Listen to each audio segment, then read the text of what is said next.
Spring practice is back in full swing at Clemson. We got injury updates, we got recruiting updates, all of that and more coming up in tonight's episode of the All In Show. Thank you guys so much for being here. Really do appreciate each and every one of you. We got a jam packed show for you guys tonight. But before we get into tonight's show, if you're not subscribed to the channel, please go ahead and hit that subscribe button for us. It really helps us out on these live videos.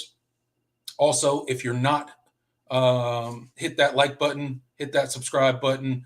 And then we have the super chat feature for you guys available. If you want to support what me and Jordan do here on the All In Show, go ahead and hit that super chat feature and support what we do here. And that would be greatly appreciated. And with all of that said, and without further ado, I'm going to bring on my host, Jordan Bowman. What's up, man? How you doing tonight? What's up, man? Glad to be back. It's been an eventful week in Clemson athletics, and we're going to talk about it. Of course, spring practice still underway. The baseball team is currently putting it on Presbyterian. Good to see right. After last night, but they had a great series win over the weekend. We could probably touch on that for a little bit. Kind of taking the sting out of that NCAA tournament appearance. So in basketball. So other than that, I'm doing good and just excited to be back. Yeah, absolutely, man. Got a ton to talk about in the show tonight, but just hitting on a couple of the other sports before we dive into football real quick. I mean, that basketball game was rough. There's no really other way to say it other than a very disappointing end to a historic season for the Clemson Tiger basketball team.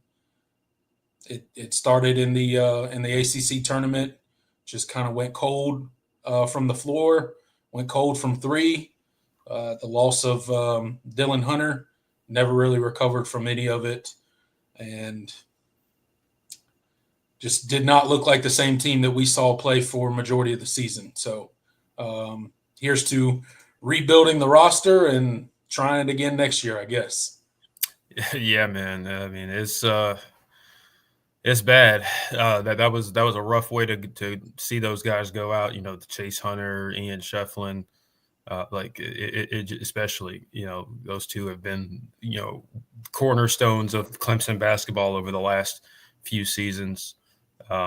You know, it was good. I hope we can get Jaden Zachary back for a year. I doubt it's going to happen.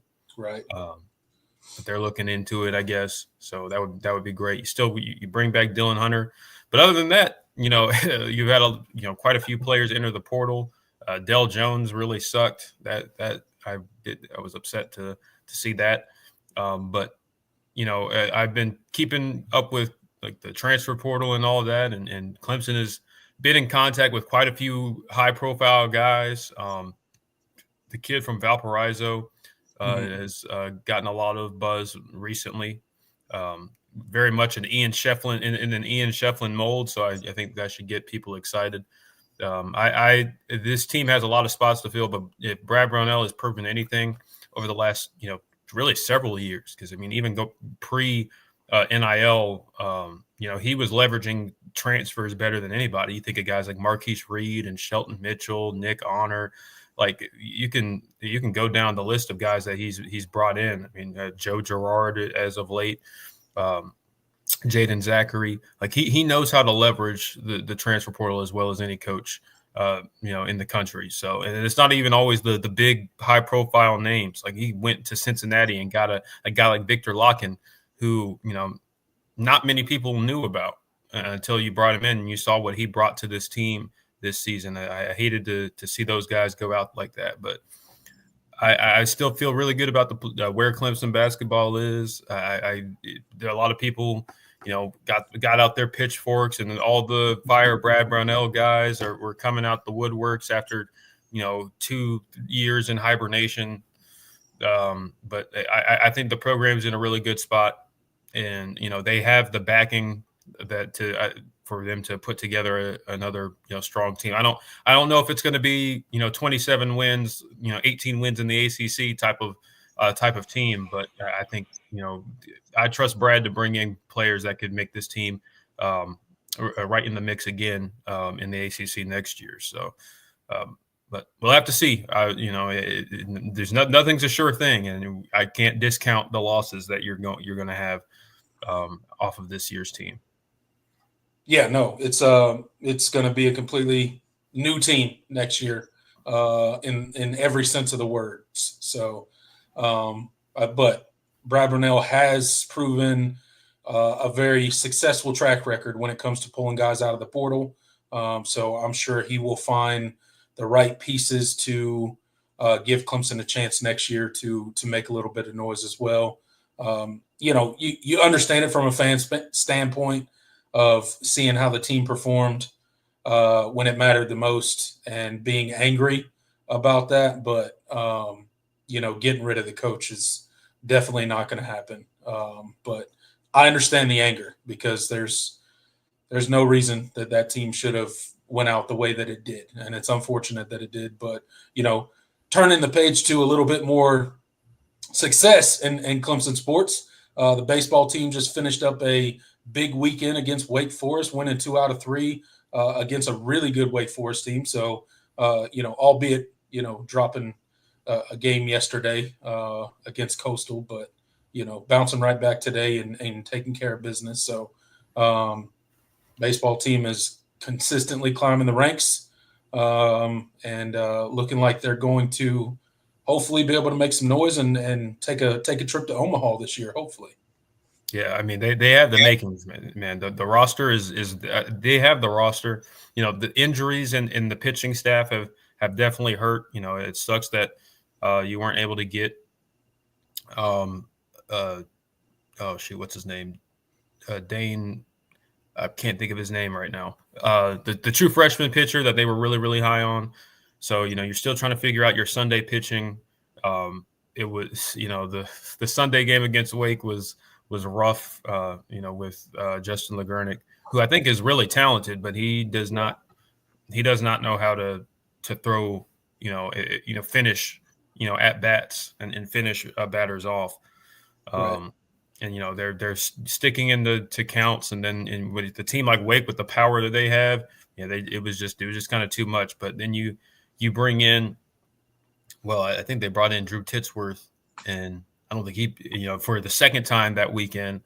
But then you brought in Lucas Malstedt, who threw over 50 pitches in relief, and kind of kept you in the game for this team to just kind of claw and chip away, and you saw that comeback that they've been so known to do under Eric Bakich is kind of routine at this point. I thought they were going to do it on the Saturday game, but that home run robbery was kind of the difference. I was like, damn, like normally that would be out. And that's kind of how this team has been this year. Like they've had so many hard hit balls like go right to defenders or just barely leave the park, not being able to leave the park, or that it's going foul. But I think this team is going to start getting it rolling because they have the power in the lineup. They just haven't. I think they've been really unlucky in that aspect. So that they are still kind of building into being a great team. I think they're very good, but they're trying to get to. Especially with this team offensively, they need to start, hitting for power here pretty soon.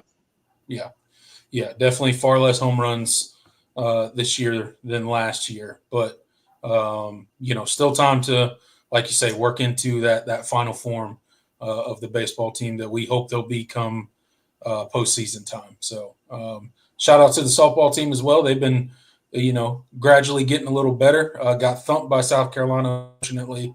But they'll get another crack at them, but they're really good. South Carolina's really good this year. It is what it is. They got the new coach from Charlotte, and she brought a few of her girls over that are playing really well at the power level. And they also have in Oklahoma, like they have some Oklahoma transfers. They had one or two Oklahoma transfers. So she definitely brought in some new life to that team, and they're just a little better than Clemson right now, unfortunately. But when you look at all the talent that Clemson lost last year, it's nice to see all the young players that are being leaned on heavily this year starting to round out into form. So definitely they're getting better as the season goes on, and hopefully they continue to do that. 100%. All right, let's give a quick shout out to the comment section before we dive into tonight's show. Zachariah's in here first. Thank you so much for being in here. Isaac, John, and Intelligent Savage. Thank you guys so much for getting in here, getting your comments in. As you guys know, at the end of the show, we'll turn it over to you guys. So keep chopping it up in the comment section. Keep dropping your questions, dropping your comments, and we will get to it once we get to the plan, get through, I should say, the plan portion of our show. And with that said, Jordan, let's go ahead and dive into the first topic of the night. And we're going to start with recruiting. Everybody knows that Clemson's 2026 recruiting class has obviously got started off with a bang. A couple weekends ago was one of the best weekends of Clemson football recruiting in quite some time, landing those 7 recruits right after the elite retreat. And what news do we have brewing in the recruiting department this week, Jordan? Okay, hopefully, if my internet will let me do this segment, a quick little update on Clemson's recruiting efforts. They hosted a couple of top 100 prospects over the weekend. 2 new offers came out of that in cornerback Khary Adams out of Maryland, and Lamar, running back out of Georgia. 2 really high-profile kids. In terms of Lamar, he's kind of had conversations with various media sites since the visit. He named Clemson as the current number 1 on his board. So that is something to keep an eye on. Of course, you're going to be battling a lot of big time big time schools for his commitment. Georgia's certainly involved. Oregon, a lot of the top schools that you can name. I think according to On3, he's the number 4 running back in the class. Clemson, of course, still has 2 outstanding offers to Carson Baker and Jalen McGill. I'm not really keeping an eye on Jalen McGill, so really Carson Baker. So you're seeing Clemson start to, especially CJ Spiller, kind of get the running back board a little bit more expanded. I still think you're very much in it for Carson Baker. But this is a really good sign, getting one of the top running back prospects on campus. And him naming you as the leader. So sometimes Clemson doesn't like that. They don't like being perceived as a leader, but it's better to know that you're in the mix than not, at least from an outside perspective. So we'll kind of see how that continues to develop. He's not really looking to make a decision anytime soon. I definitely think his recruitment will go into official visits. And Khary Adams, another top 100, one of the top cornerbacks in the class. So, Mike Reed already has some guys that, already committed, like Marcel Gibson, but, they're still, I expect them to probably take 2 or 3 corners in this class. And I think you're going to see, Blake Stewart is, Clemson is still trying to push hard for his commitment. That's primarily a Clemson-Miami battle. I think probably Miami has the edge right now. So, I think, this was a well-timed offer. Khary Adams seems to be really high on Clemson. And so we'll continue to monitor that. Other than that, I'm trying to think of, I should have had my notes together, but, I got home late. So I'm just kind of winging it. Other than that, Clemson is continuing to kind of carry itself into April. I've heard really good things about kind of what that month might be for this recruiting cycle. So just kind of stay tuned, and the guys that we've talked about over the course of the last few weeks. Yeah, Clemson is kind of trying to get to the finish line with quite a few of them. So we'll kind of see how that continues to play out. Yeah, absolutely. And Jordan, one more question before we leave the recruiting news. Any pressing decisions coming soon in the next couple of weeks for any of the guys on Clemson's big board? Not anticipating any in particular. Okay. Of course, we had Zion Giles over the past week commit to South Carolina. That was kind of, and if you guys have been paying attention, that was kind of a thing that That wasn't a well-kept secret. I think Clemson did their best when he came in on the elite retreat weekend, but South Carolina has always held the cards, and that recruitment is what it is. I don't think Clemson's too broken up about losing him. They would have taken him if he wanted to come, but you're in a position right now where you can, especially along the offensive line, where you can afford a loss or two on the trail. Because you already have put together such a strong class, and you're still in it for quite a few others. So that's kind of really the rundown. I could make a long list of I could go through every single one, but that would take us forever. Isaac Smith asked about the defensive back from Dorman. He's talking about Contavion Polo Anderson. Yeah, he is going to commit on his birthday in May. So still kind of where I think you're going to have to wait for that, because I don't think he plans on moving that anytime soon. So you just got to hold tight for him. I think you're in the driver's seat. And when it's all said and done, I think Clemson, will be the choice. But he's going to commit on his birthday. He's been vocal about that. He doesn't plan on moving it and changing it. So we'll he's going to have to hang on until then. Jeremiah's mentioned Zayden Crimpin from Texas. Yep, Clemson has done a awesome job with him. He's a guy I wouldn't be surprised pops soon. He doesn't have off the top of my head, I don't think he has a planned decision date. So I'm definitely keeping an eye on him. Wouldn't surprise me if he decided to pull the trigger.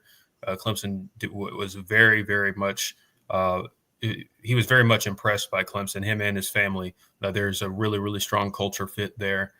So, I think Clemson definitely put themselves in the driver's seat for him as well. So I'll be keeping an eye on that one. All right. Absolutely. All right. Let's go ahead and leave recruiting there.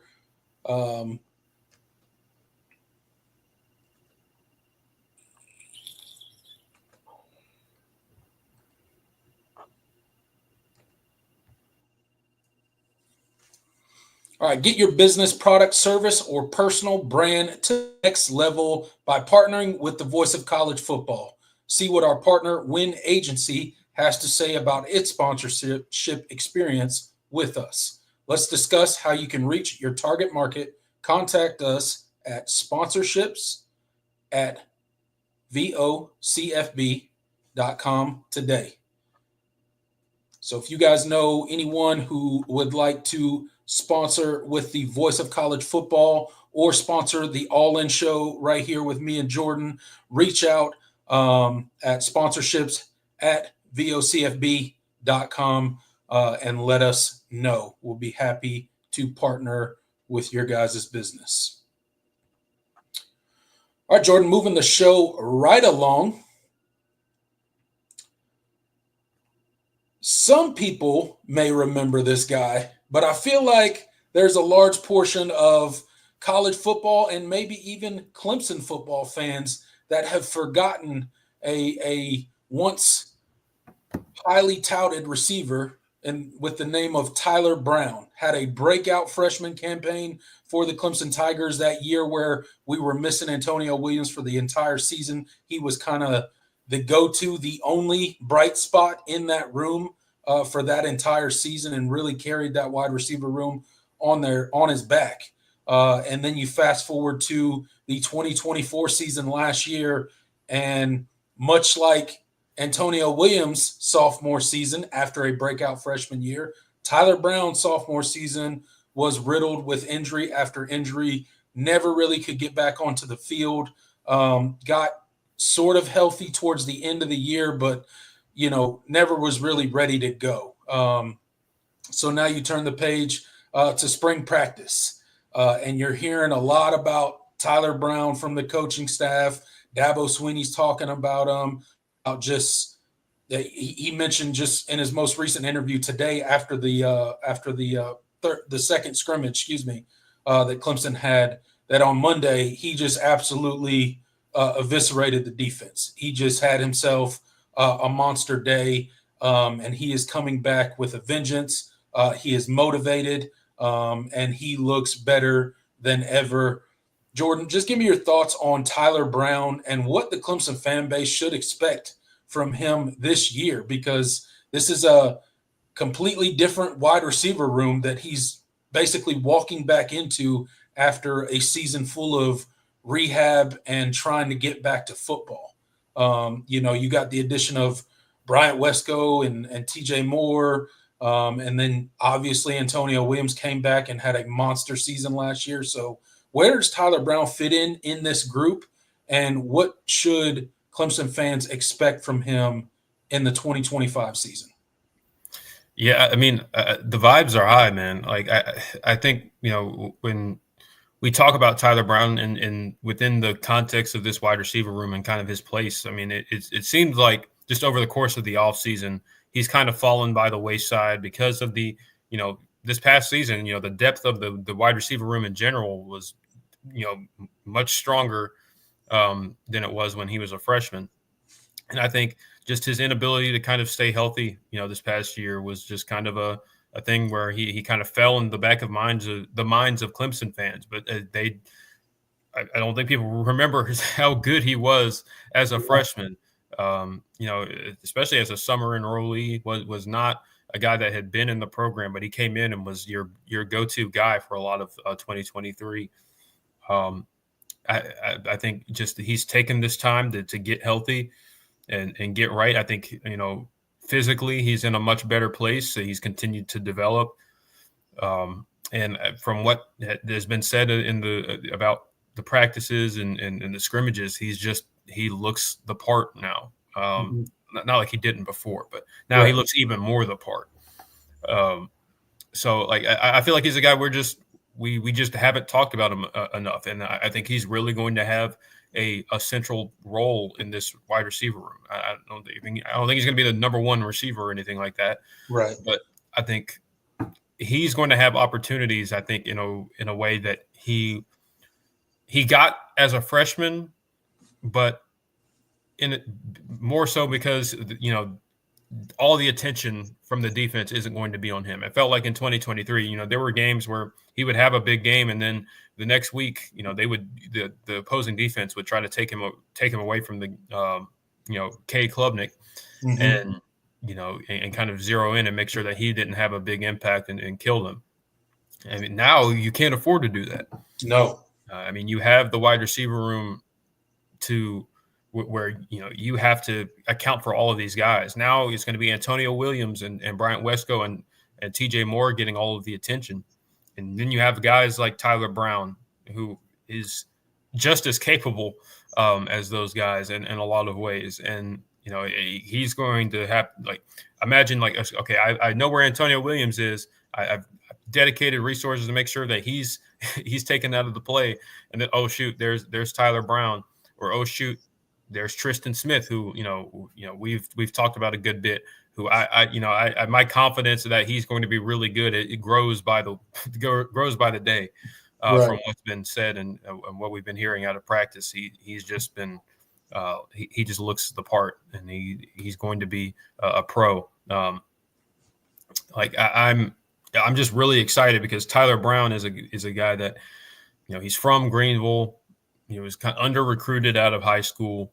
He doesn't have the profile that the TJ Moores and the Bryant Wescos or even the Antonio Williams did coming out of high school. He wasn't a top 100 receiver. He was just flying under the radar.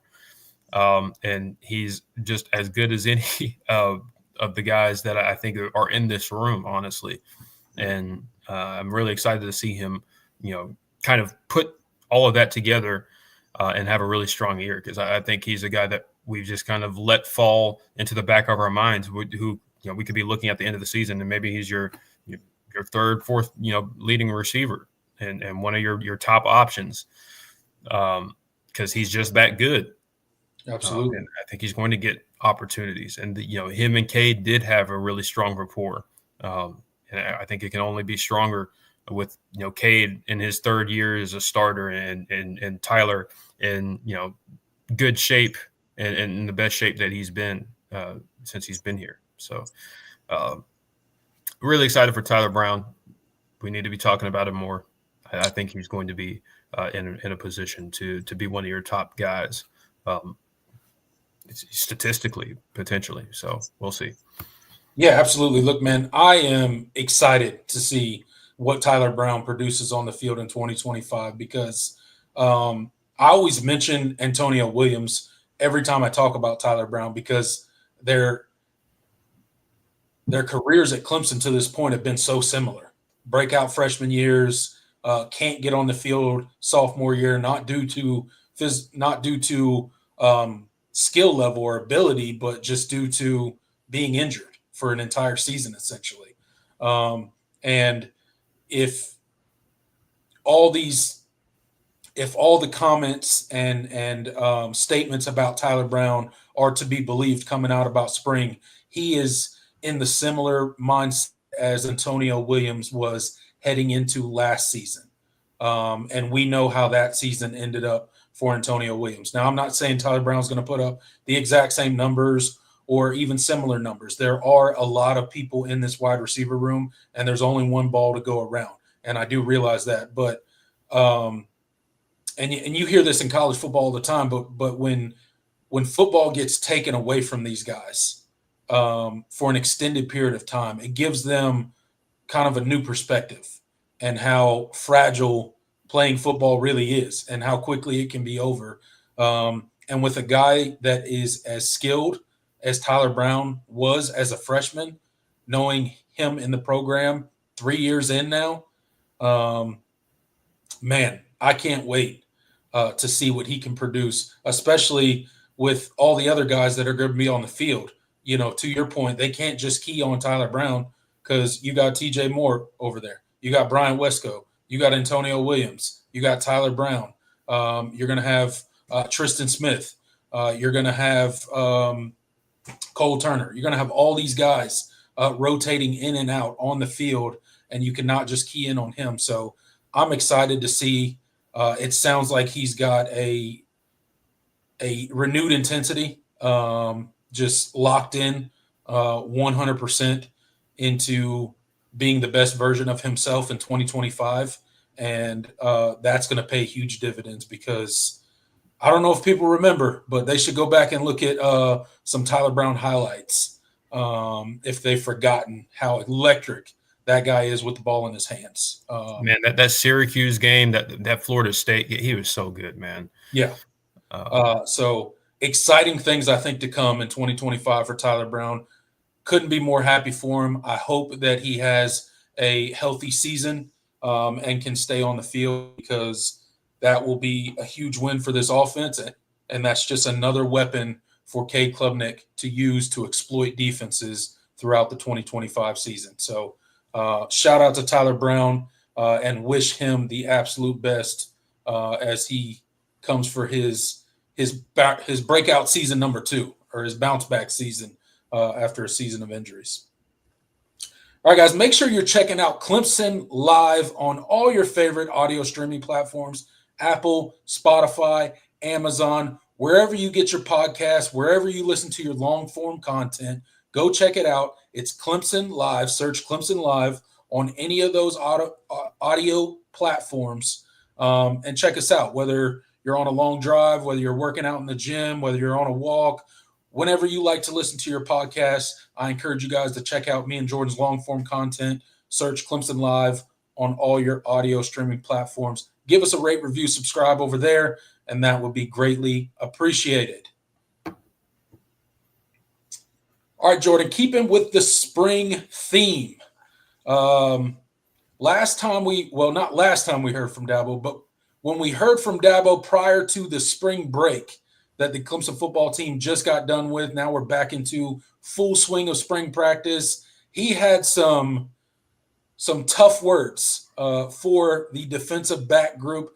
Not really the top 2 to 3 guys, not really Ashton Hampton or Avion Terrell, but really those younger guys behind them that they are looking to be in the rotation this year and contribute on the field. He had some pretty steep criticisms for them and basically said, plain and simple, they're not good enough right now.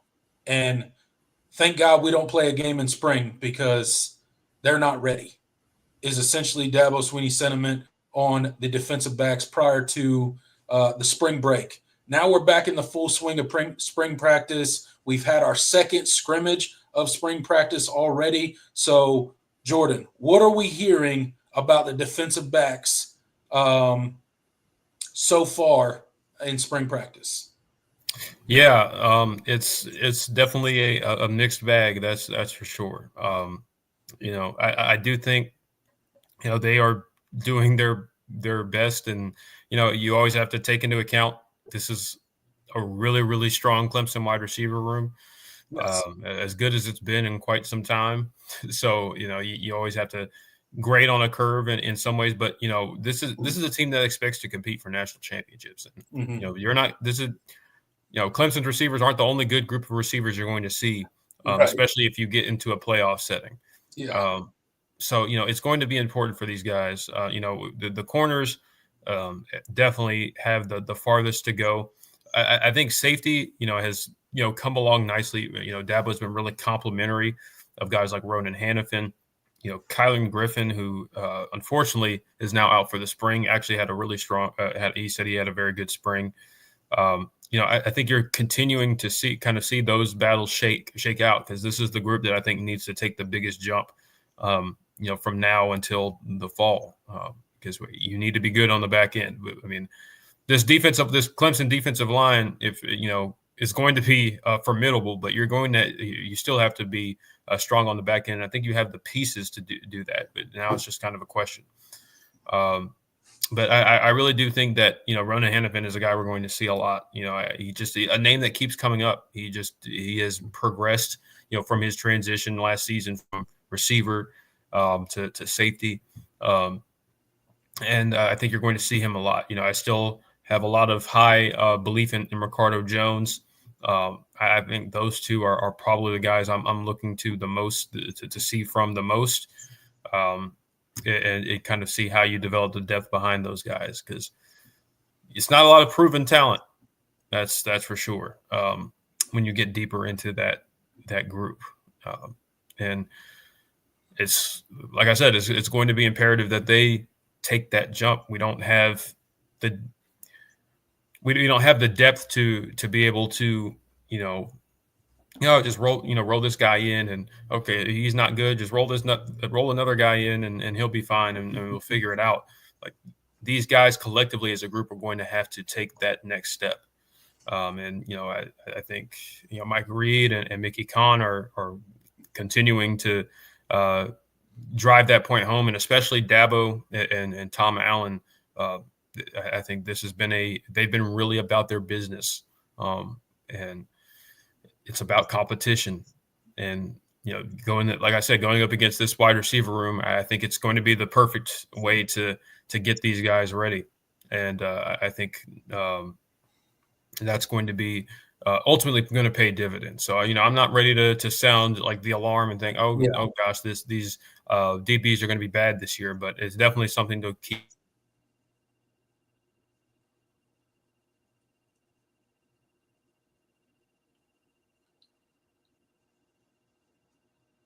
I think we may have lost Jordan there. Oh, are you back? Did I cut out for a second? You did cut out for a second, yeah. Damn, of course. That's all right.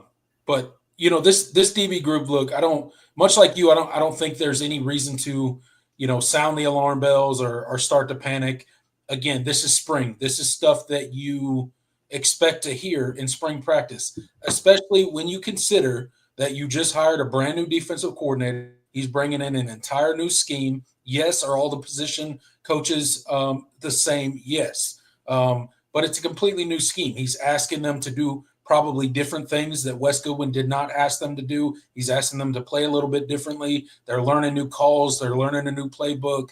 So part of that is factoring into this, I think. You mentioned the wide receiver core that Clemson currently has. They also have one of the most veteran QBs in the country returning. That is one of the top Heisman frontrunners in the country heading into 2025. So that's working against them as well, right? And also, I always, when you hear Dabo Swinney call out a position group like that, he's doing it for a reason, and he's challenging them. And to me, that's encouraging because he knows that they can do better, that they can be better, that they are far more talented and far better football players than they were displaying so far. And he did give them some credit post the second spring practice, talked about a couple interceptions that they came up with, that they had a little bit of a better day today. So that's encouraging to hear as well. Talked about, I think it was Corey Gibson that he was talking about, that was in perfect position to make a play and then kind of panicked at the end and got a pass interference call. But he did credit him for, hey, he's a young guy. He's just got to learn to trust where he is, know the situational football, and stay competing in that play and not panic, right? So you are seeing, albeit small steps, but steps in a positive direction post spring break and into that second scrimmage that they just held in Death Valley today. So I think they will continue to progress as the spring goes on. We'll see how they look in the spring game. But again, I'm not super worried about it. I think Mike Reed will have them where they need to be come fall camp. Yeah, I'm with you. And it's just if there's any guy on staff that you kind of just give the benefit of the doubt. Yeah, it's Mike Reed always. Mike Reed. Yeah. So, yeah. And you just got to trust the process. And this team is not a finished product by any means, but they have the pieces to do it. I was as high as anybody on Corey and Gibson coming out of high school, and you just got to think this is really his first true spring in a lot of ways, because he tore his ACL in his final high school season and didn't play much last year. So this is his first full spring getting real reps and getting that kind of hands-on experience with it. And he's kind of cutting his teeth, like I said, against a really strong wide receiver.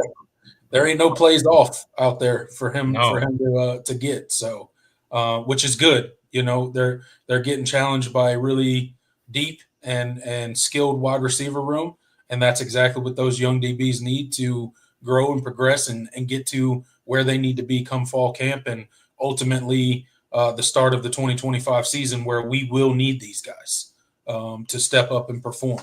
So a long road to get there, and luckily we have plenty of time to bring these guys along and get them playing a little bit better. Certainly a question mark for the defense, but a question mark that I think will be answered in a positive way because of Mike Reed and the talent that he consistently brings into that room. He'll get them shaped up.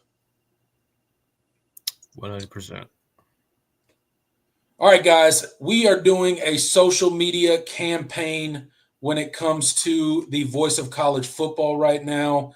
We are trying to get people over to our Twitter page, which I will show right here on the screen. It's the Voice of College Football official Twitter page, official X page, whatever you want to call it, for the best discussion, debate, and analysis with no off-season. Go check out our official Twitter page.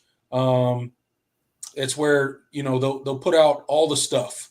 Okay, they'll put out reminders about shows. They'll put out various college football news, all sorts of stuff. I'll post it right here in the chat section, so you guys got no excuse but to go check it out. Okay, hop over there on Twitter if you have it, and give the Voice of College Football Twitter page a follow. We have also started recently a Instagram page, so let me pull that up really quick for you guys. I want you guys to go over, help us get this Instagram page growing, help us get the Twitter page growing. It's the Voice of College Football. You guys see it right there. The Voice of College Football. Go check it out. Give it a follow over on Instagram, and help us grow our social media, guys. We're trying to grow all the channels, and most importantly, we're trying to grow the brand of the Voice of College Football. So if you guys go check us out on all of our socials, Twitter, Instagram, and give us a follow on each of those. Let them know the guys over on the Clemson channel sent you. That would be greatly appreciated. Also, while we're talking about it, go ahead and give Jordan a follow. on social media as well. He's got a Twitter account. So go check him out over on Twitter. His handle is right there below his picture, Jobo0209. Go check him out on Twitter. He posts a lot of stuff over there as well. Yes, sir.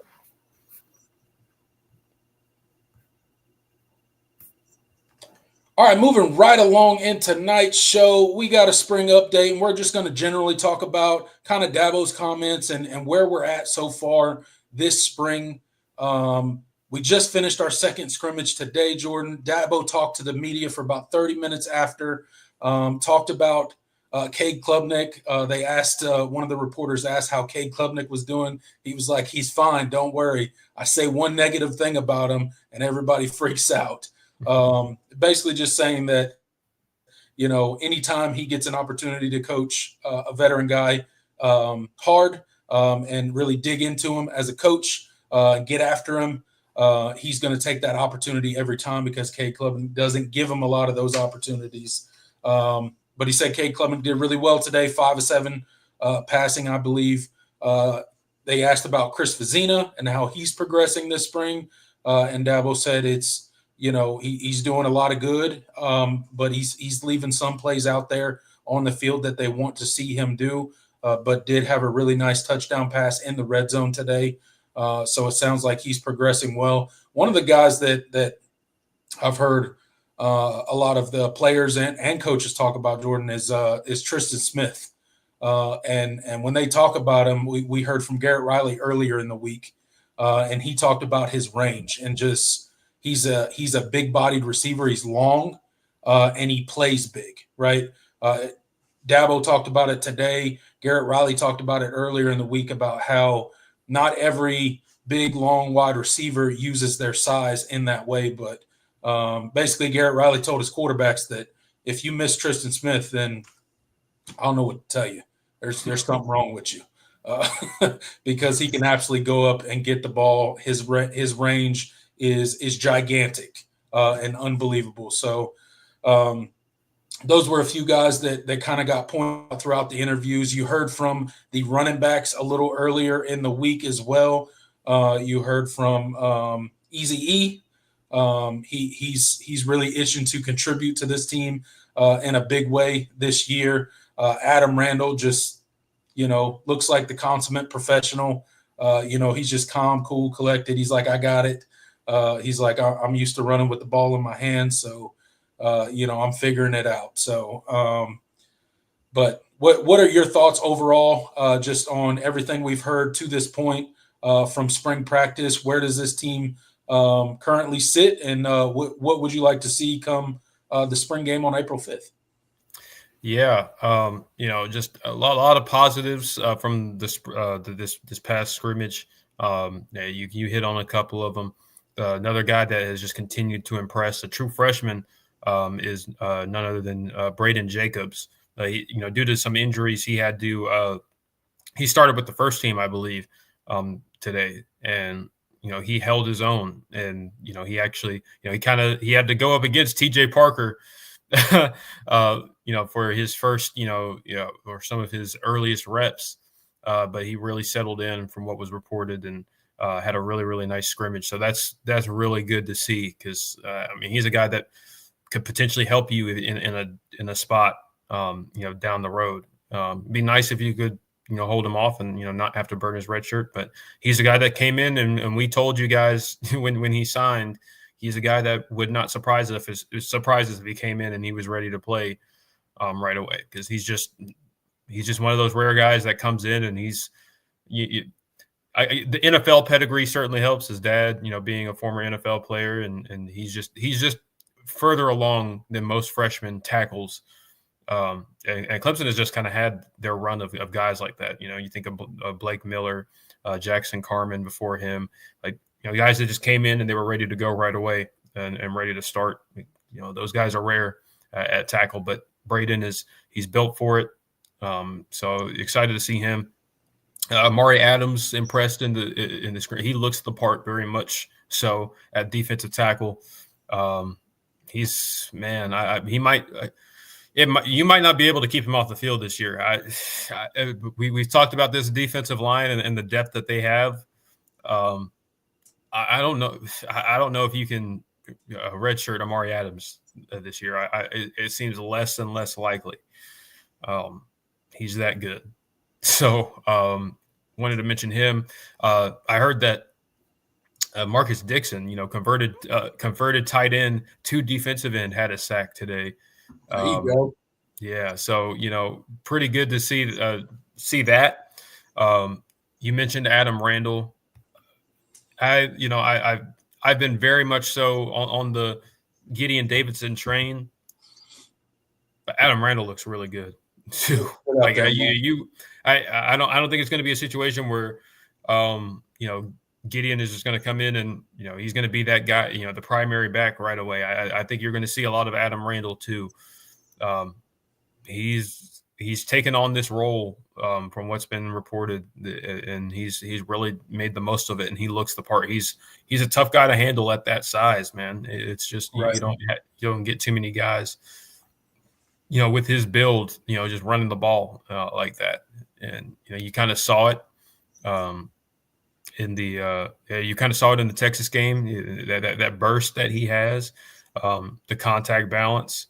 I think he's going to be a tough back to kind of bring down. Let's see, who else did I want to mention? John mentions Ronan Hannafin. Yeah, we've talked about him a little bit earlier in the show. Yeah, he had a big hit on Eazy-E. That's right. And they've been really complimentary of kind of his progression this year. So all in all, you're seeing a good mix of guys that have been in the program and some the newcomers starting to impress. That's been really exciting. Will Helt, Dabo said he looks like he's been here 4 years. I mean, so I mean that should tell you all you need to say. I mean, I think they were really sure about him when they got him out of the transfer portal, and he's been everything they've hoped he would be. So it's if you have two defined starters at defensive end, TJ Parker and Will Helt both coming at you with their level of athleticism and power off the edge. I mean, that's what this defensive line was missing last year. They have the tools to be a complete unit as long as those guys stay healthy. So, this lot of positives coming out of this past scrimmage. Trying to think of other things that he mentioned. We kind of hit on some of the guys that really stood out, but I think there's a lot of things to be encouraged about. Glad to see that Chris Vezina is continuing to progress. Yes. And, you're going to need him to be ready. Obviously, he's the next guy up, and I'm still very much a believer that he's going to be, the guy when Cade Klubnik leaves after this season. So, yes. Seeing him continue to progress, because I think he has all the tools to be a really, really good starter for Clemson. That's always a good sign. Yeah, I mean, look, I think Clemson, there's tons of positives coming out of spring. Obviously there's question marks. There's question marks at running back. We mentioned that before spring practice started. There's question marks at the depth of defensive end, the depth of cornerback, the depth at linebacker, who's going to fill in at safety from the big hole that RJ Mickens left. But you're hearing a lot of positive stuff. And one of the things outside of the players, just from a coaching standpoint, is you're hearing that fire, that energy is back on the defensive side of the ball with the addition of a Tom Allen. He's completely flipped the way they approach practice over there, the intensity level that's on the defense. Oh, and it certainly helps that you got a maniac at linebackers coach and Ben Boulware. So I'm sure him and Tom Allen just feed off of each other on that defensive side of the ball. And then you throw in, some of the other coaches that bring the energy as well, like a Matt Luke and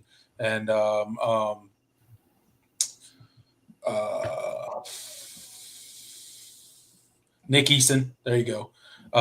Just guys that bring a ton of energy when they're on the field. So you got a great mix of that on the coaching staff now, and you're really hearing the difference of intensity that Clemson approaches spring with this go around versus even just last year. So a lot of positive things coming out of spring. You're hearing the things that you want to hear from some of the younger players that we need to step up. It's nice to hear that your transfers are working out nicely, just how you wanted them to. But we'll see. Still a lot of work to do. This is not even close to a complete team, but moving closer and closer in that direction with each spring practice. And I wait for the spring game. Yeah, me too, man. I'm really excited to see these guys out there. Well, if I can make it, since it won't be on TV. yeah, same here. If I can find my way down to the spring game, hopefully I can, but I don't know yet. I don't know if it'll work out quite yet.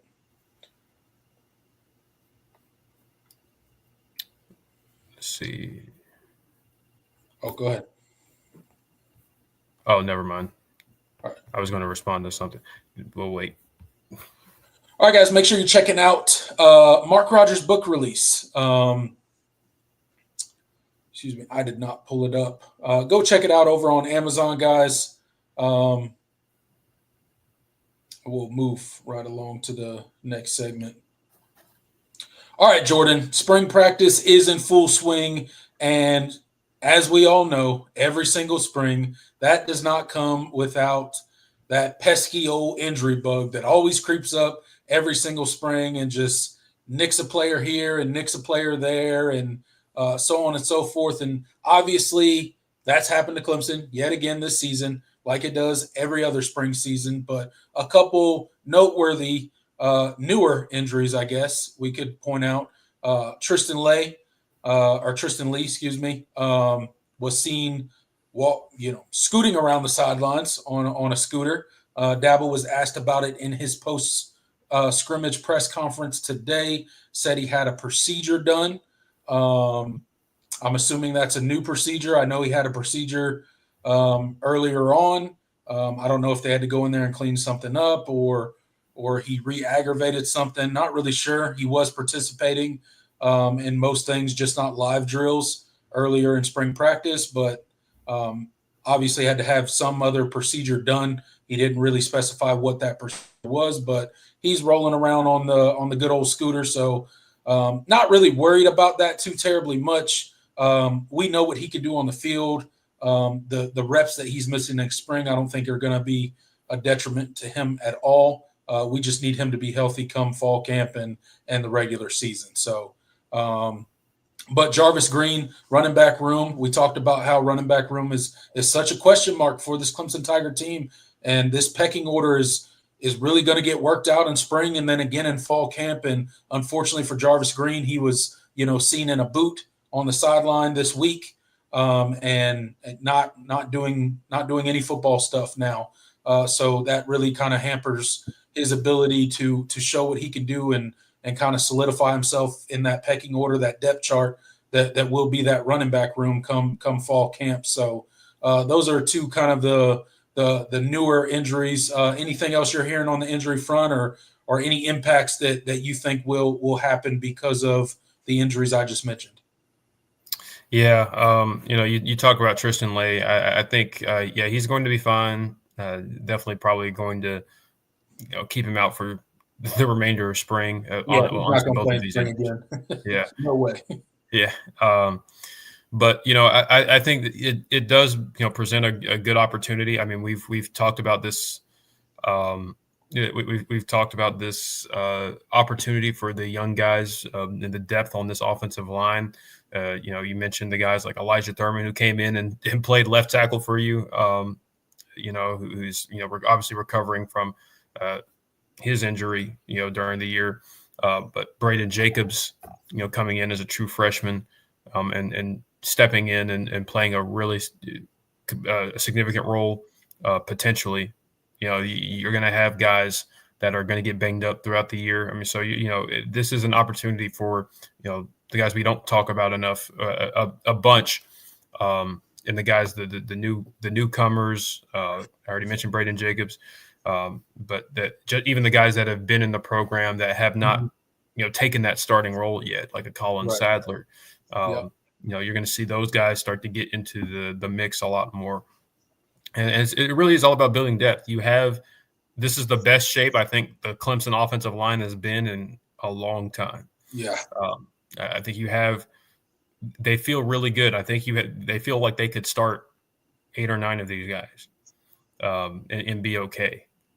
It's much better than it was in previous years.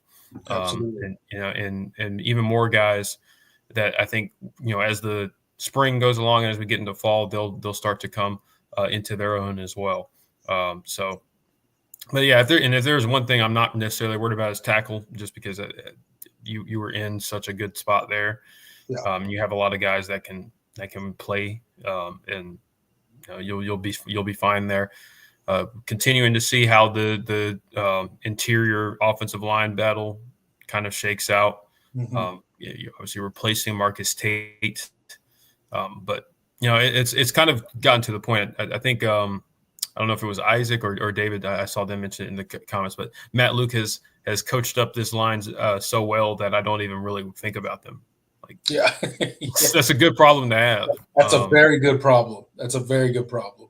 And when you hear about an injury like Tristan Lay, and you're like, well, let's get some young guys in there and get some development done.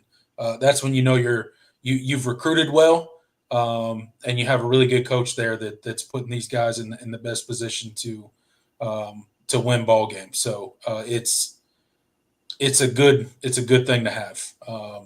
But in my opinion, we got the best offensive line coach in the country. So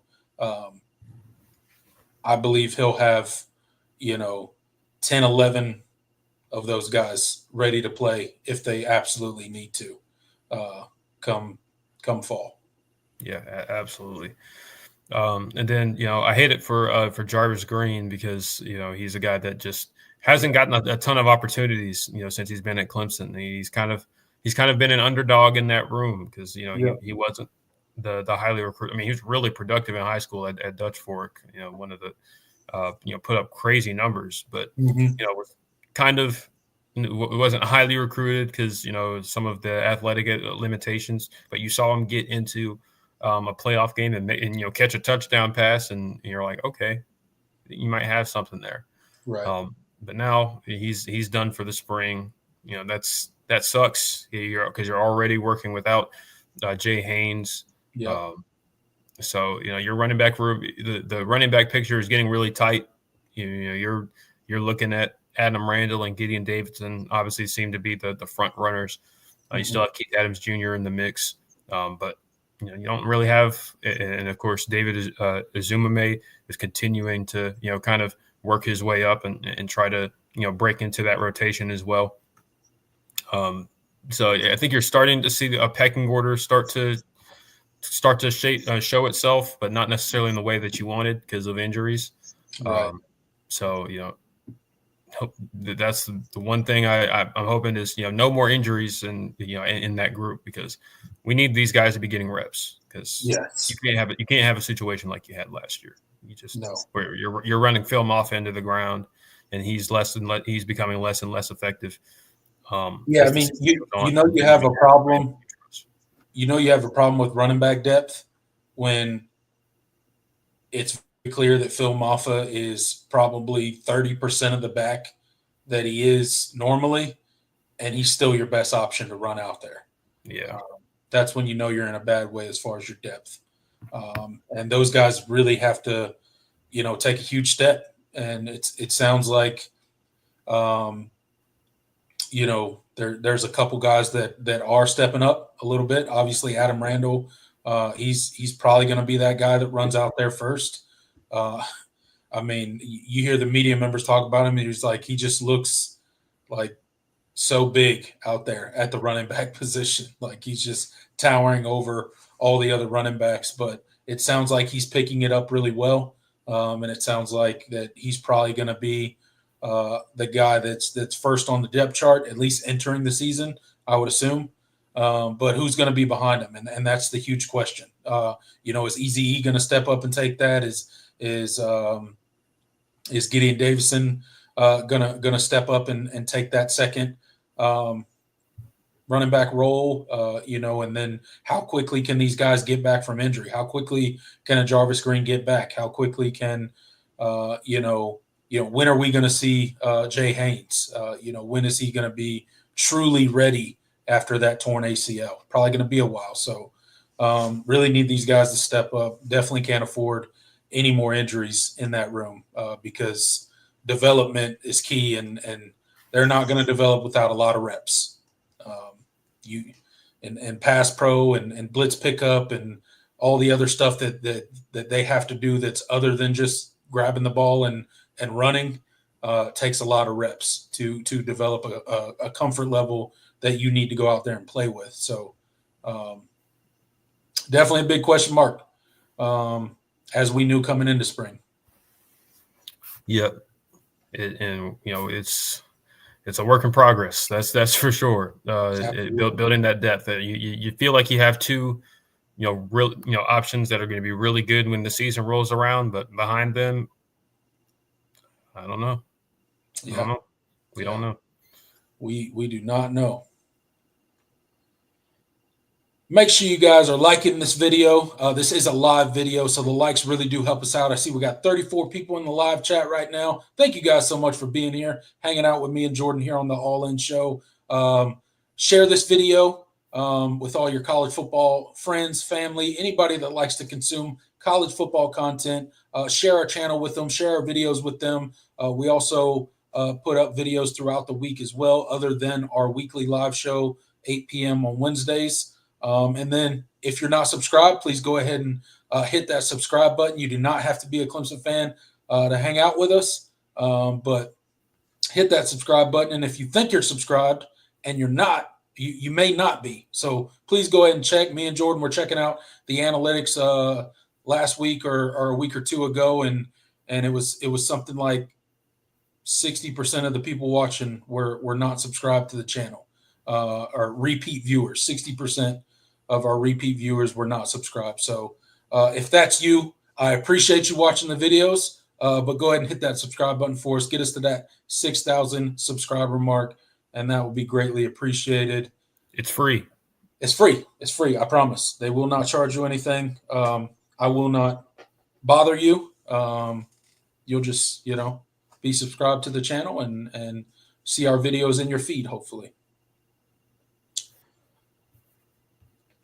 All right, Jordan, last segment of the night, and it's going to be a good one. It's going to be a fun one. It's recommended by the comment section last week, so don't say we don't listen to you guys, because here we are doing a segment that you guys asked for, and we're just going to kind of do it off the cuff. We don't prepare for these, really. I think it's more fun to just kind of go off the top of your head and pick guys that come to your mind versus doing an exhaustive list and research and, having this stat versus that stat. That's all cool and all, but I like just doing it off the cuff and seeing what you guys are saying in the comment section. So while you guys listening to this segment, get into the comment section. Let me know who your top 5 linebackers of all time are for Clemson. Me and Jordan are going to do the same. So Jordan, let's go ahead and kick it off. Top 5 linebackers of all time for the Clemson Tigers. What you got? All right, I'm going to start off with my number 5. This is off the cuff, so and we're going to definitely talk about guys that this position group is so difficult because Clemson's tradition at linebacker is honestly one of the more underrated parts of its history. There's so many guys we could be talking about right now, and we're going to have to cut somebody. Quite a few guys off this list. So this one's gonna suck. But I'm gonna go with my number 5. I'm going with Jeff Davis from the 1981 National Championship team, multiple time All-American, first round pick. I mean, what more is there to say?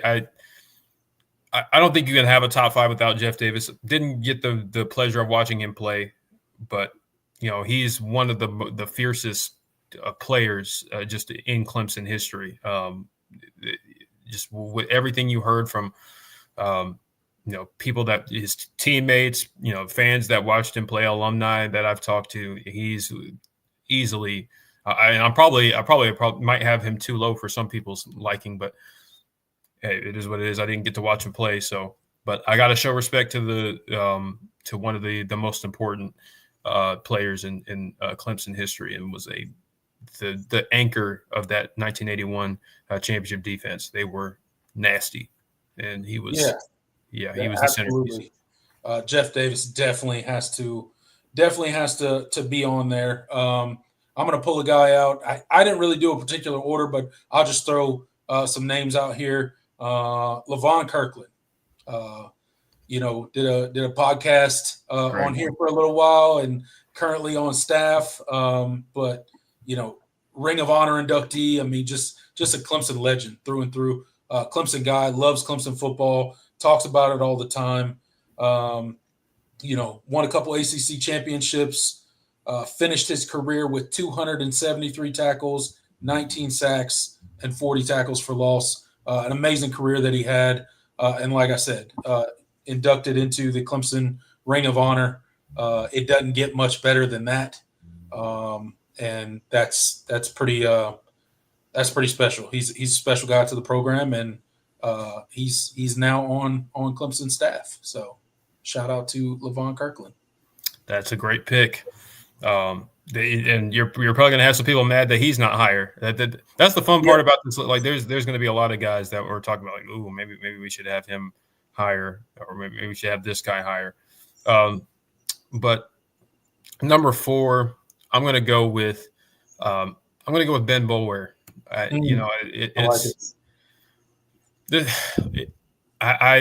always going to have the soft spot in my heart for the guys that just were embodied everything about what Clemson is about. That Ben Boulware was that. Just one of the fiercest competitors, regardless of position in school history. Was not the biggest, the strongest, the fastest, but just relentless effort, and one of the just an extremely intelligent football player, and that's what made up the difference, and why I think he'll have the opportunity to be a really, really good linebackers coach here at Clemson.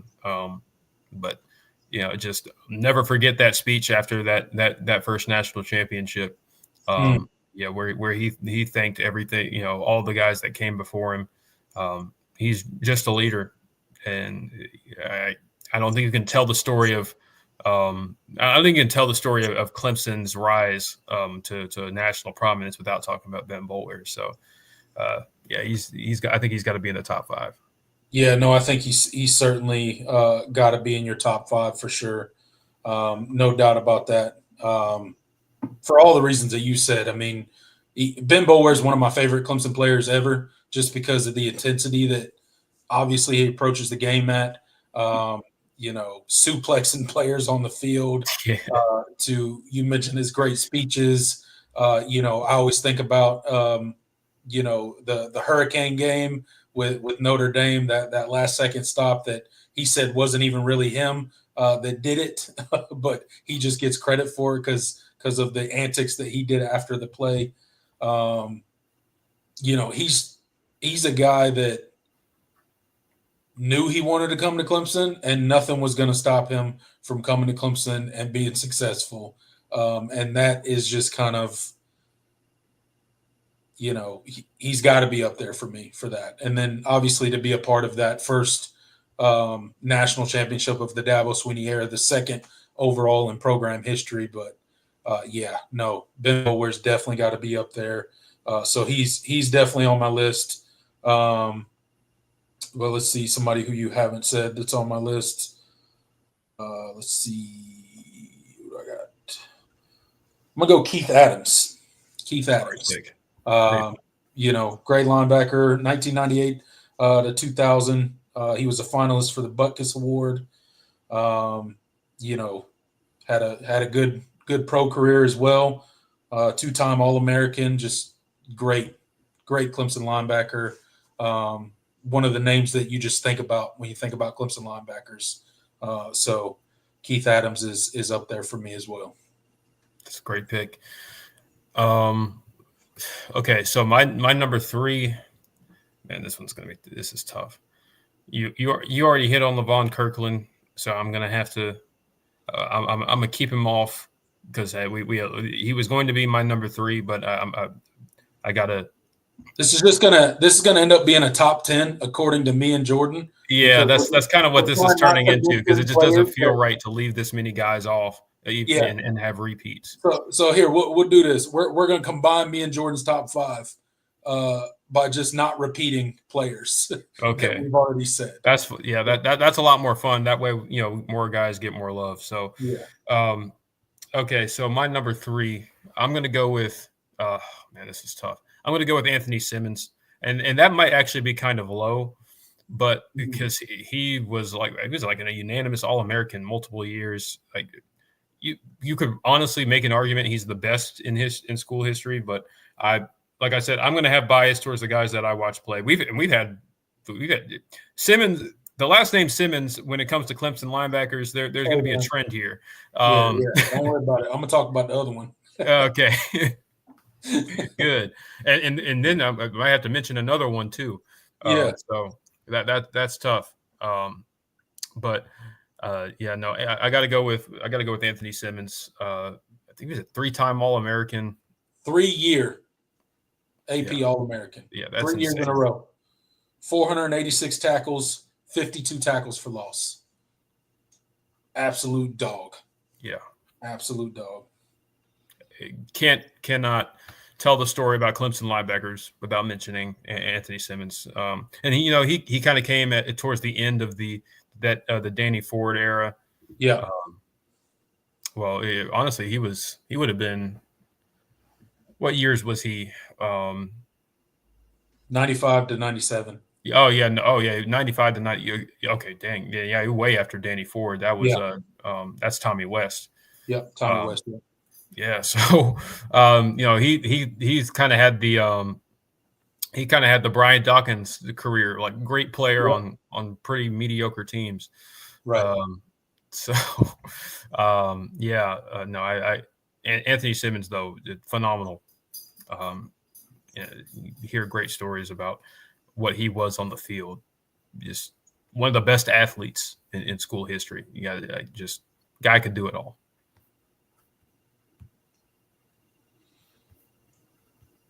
Yeah, absolutely. All right, my next pick's another Simmons. Everybody should know him.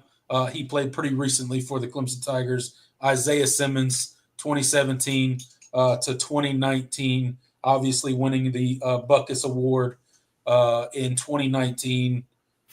Finished his career with 253 tackles, 28.5 for loss, 10.5 sacks, 22 pass breakups, 5 forced fumbles, 1 fumble recovery. That stat line just proves the versatility. That's what I think of when I think about Isaiah Simmons, is just how versatile that he was in this defense under Brent Venables. The things that he could do and the disruptive nature that he played the game with, just an instinctive guy at linebacker, fun to watch, flying all over the field, rushing the passer, doing all sorts of stuff. So just one of those very versatile linebackers that you just remember because he just had such an impact on the game every single time. So Isaiah Simmons, one of the greats to do it at Clemson. Yeah. Dang. You got to pick somebody else. Yeah, now I got to pick somebody else because this has kind of ruined my whole countdown thing because I can't put Isaiah Simmons was going to be my number 1 before we changed it. Right. So now I gotta figure. I'm gonna have to reorder this. Yeah, we'll reorder at the end. Yeah. Okay, but another guy just I want to throw out there is none other than Dorian O'Daniel. Probably might be a little bit of a controversial pick because There's definitely a lot of guys I could have mentioned, but Dorian O'Daniel was. I think he's a guy that we don't really talk about enough when it comes to linebackers. I mean, he was a Buck Kiss Award finalist his final year, multi-year starter, multi-year captain. I think we need to. I think he needs to get more of his flowers. I think he's one of the more underrated players in the Dabo Swinney tenure.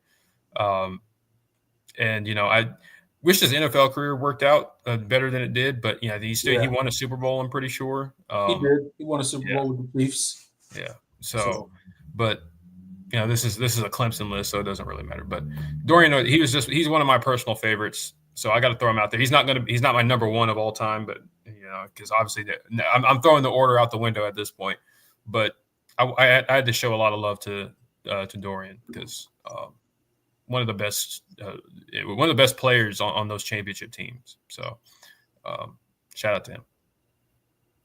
Yeah, I'm gonna throw a guy out, Stephon Anthony. That's a great one. He was on my list. He was a guy I was thinking of too. 2011, 2014, finished his career with 330 tackles, 34 and a half tackles for loss, 9.5 sacks, and 3 interceptions. First team All ACC honors in 2014. Also ended that 2014 season, that Orange Bowl against Ohio State, where he caught that interception and kind of sealed the fate for that game. So that was a crazy pick. I wasn't sure he caught it like in real time when it happened, but one of the true greats. I mean, all these guys were mentioned are great linebackers that suited up for Clemson, but one of the greats to ever do it for Clemson, Stephon Anthony. He didn't have the NFL success that I wish he would have either, but again, I wish they had more success in the league, but honestly, all I care about is what they do at Clemson. I do wish them the best in the NFL, but what's most important to me, the Clemson fan, is what happens at Clemson, and he was nothing short of spectacular in his years as a Clemson linebacker. Yeah, absolutely, a fan favorite. Oh man, Isaac mentioned Kendall Joseph and Trey Lamar. Oh my God, yeah. He said Trey Lamar is one of those guys that you want walking off the bus. He was a dog, man. I love Trey. He looks. He didn't always have the most success on the field that you would have liked him to have.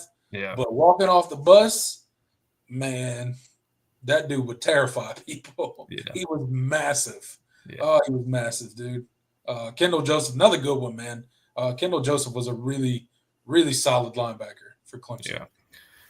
Yeah, I think you got to throw Jeremiah Trotter Jr. in there. He's I think he's a more recent example. He was great for 3 years on in a kind of a rough time for Clemson. Right. Well, I guess really probably more like 2 years.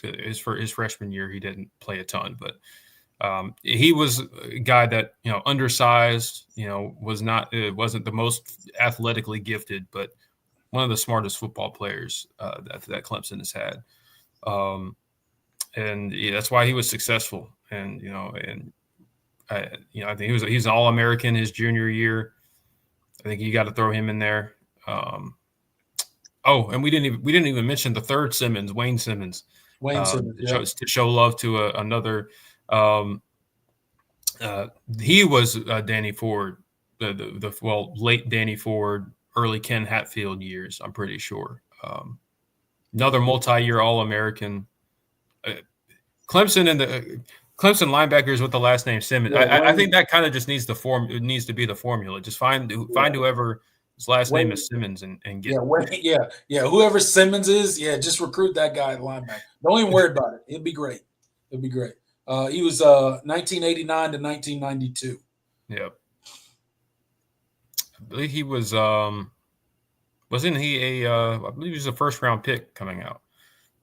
I want to say. Probably. I'm pretty sure he was. He was the 15th overall pick Okay. in 1993 to the Green Bay Packers. Dope. Yeah. And there's other guys like we're gonna have to other guys like you're gonna have to leave off this list. That's what sucks. Yeah. Another one, Ed McDaniel. Yeah, Somebody in the comment section. man, Ed Ed McDaniel. McDaniel. I feel like he probably needs to be in there somewhere, but Yeah. Yeah. I don't know. There's just so many guys we could talk about. That's what's hard about like when we do these lists and it's kind of just me and you going back and forth. Is just like you start remembering so many different names. You're like, oh man, I forgot about that guy. Yeah. I can't leave him off the list. Okay, so who's your number one? Because mine's Isaiah Simmons. Isaiah Simmons is the best linebacker I've ever seen play at Clemson. I agree. I agree with Isaiah Simmons for sure. I'm with you. I know others. Others will probably disagree. Yeah, Tiger Tom mentioned. Yeah, we talked about Jeff Davis. I know a lot of fans would probably have him as their number one, especially with what he meant to the program and as a member of that championship team. Yeah, that first ever national championship team. He's definitely top 5, no doubt about it. Those guys just tend to stick out more. Yeah.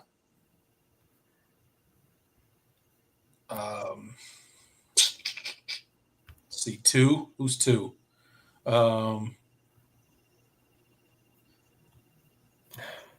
think 2. I I got to go with you, Anthony Simmons. But yeah, when you're a 3-time All-American, yeah, that's true. Yeah, 3-time AP All-American. Yeah, I feel like you got to be top 2. Man, it's so hard because then you got Levon Kirkland, you got Jeff Davis, you got Ben Boulware, you got Keith Adams. Like, how do you differentiate which one you're gonna pick? I think I go Ben number 3. Okay. Just because, like, I know, and again, it's recency bias, but it's also just what Ben Boulware means to Clemson as a program. And then I think you got Levon Kirkland. Yeah, I think you have to have. I think Levon Kirkland's got to be in there in that top 5 somewhere. Yeah, and I mean he could.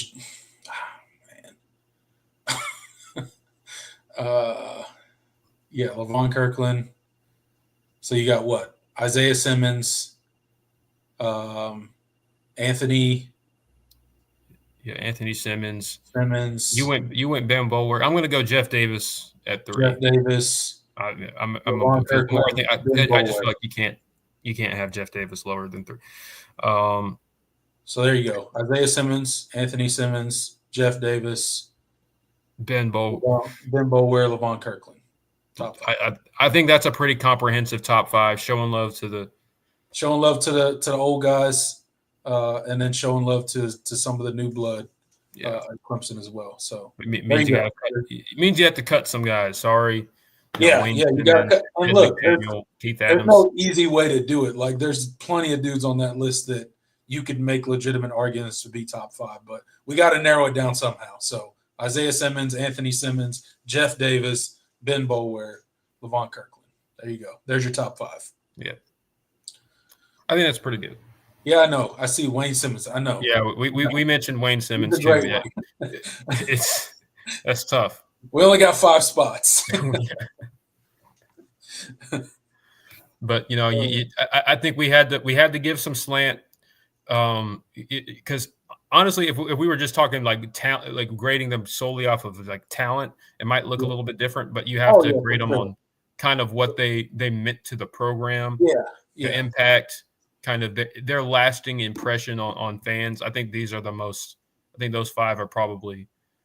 Yeah, because I mean, like at the end of the day, like yeah, your numbers and all that stuff matters, but it's really the lasting impression that you leave on the school, on the fan base, like you know, and that's kind of how I do it. Like, Yeah, yeah, I think the that stats 5. I think obviously that 5 matter. covers it.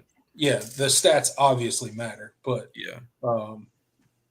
Yeah, it's more about what you mean to Clemson past those stats for me. So, but yeah, there you have it, guys. There's our top 5 linebackers of all time. I'm sure no one will disagree with that top 5, Jordan. I'm sure everybody's going to be like, "Wow, that's the greatest top 5 list I've ever seen." Yeah, I expect no disagreement, especially when we cut this up and post it as a video. There's going to be nobody in the comment section that has anything negative to say. Yeah, no, I'm sure. Guaranteed. Best top 5 we've ever done, honestly. I mean, yeah, that came together great. A little rocky at the beginning. We were figuring it out, but I think we got to a good list. Yeah. But you guys leave your 5 in the chat, in the comments, whichever. So these are always fun. I like it's fun. Yeah, it's fun to kind of it's good for walk down memory lane and and kind of reminisce, especially just this is a position group that Clemson has had a really good. They've just pretty regularly had great linebacker play. So it's tough to it's tough to kind of narrow it down to 5. Yeah, you got so many guys. And it's always fun, like when you bring these names up. Like Stephon Anthony, like you think about that Ohio State, bowl game. Like it's always the memories, the moments. Yeah, Ben Boulware, you bring him up. You think about the suplexes and the Hurricane game with Notre Dame, and what was it? Was it the game against Alabama where he like breaks out and is like pointing, like telling them exactly where the play's going? Yep. I think that was against Alabama. But it's just plays like that, right? Like that like snap to your mind when you think about these guys. So yeah, it's always fun to do. 100%. All right. Well, I think that does it, Jordan, for the planned portion of the show. Yep. We can go ahead and get into the chat section, see what you guys are talking about for a little while, and get your questions in, get your comments in, and we'll be sure to respond to you guys for the next 20, 30 minutes or so. Absolutely. Tiggs asked about the top 5 safeties. Yeah, we've got safeties down on the list, so we'll definitely do one. That might be next week. It might be next week. We still got we still got cornerbacks on the list. We still got safeties. I think those are the last 2 position groups that we haven't done so far this offseason. So they're in the rotation. No. We'll get to it. We'll get to it for sure. We haven't done tight end. We might not have done tight ends. I don't think we have. Tight ends. Add that to the list. Cross off linebackers. That one should be kind of straightforward, honestly. Tight ends, yeah. That's the tight end history at Clemson is not nearly as rich as some of the other. No. We've had not nearly as hard as the wide receiver position or the linebacker position or the running back position or it's just you're gonna have the guys that jump. So when I think of Clemson tight ends, like there's 2 guys really that jump off the page in my head, and they were both within the last 15 years. So, and then the rest, like you can kind of John says, let's do long snappers. Oh, buddy. I'd have to look up their names first. Yeah. Yeah, Yeah, there you Isaac go. Smith named the exec too. Yeah, I was thinking that's exactly it. There's 1 and 2 right there. Yeah. And honestly, I think I know who my third would be. It'd show love to the old heads, and then my honestly, I think I have my top 4 in my head right now. I don't know. I think the only thing that I'd have trouble with is the 5th. But we'll do a segment on that. We'll do tight ends.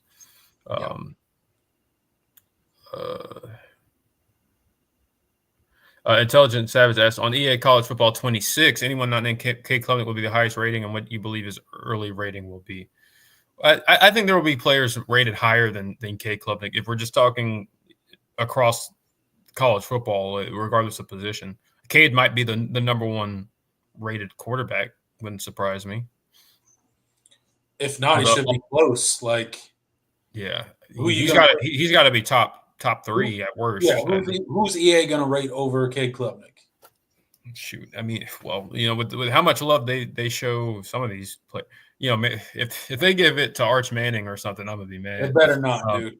He's barely played a college game. Yeah, I in terms of quarterbacks, I think the only player that I could see them. Man, I wouldn't even agree with it, but I think Drew Aller, I think they would probably rate in the same level.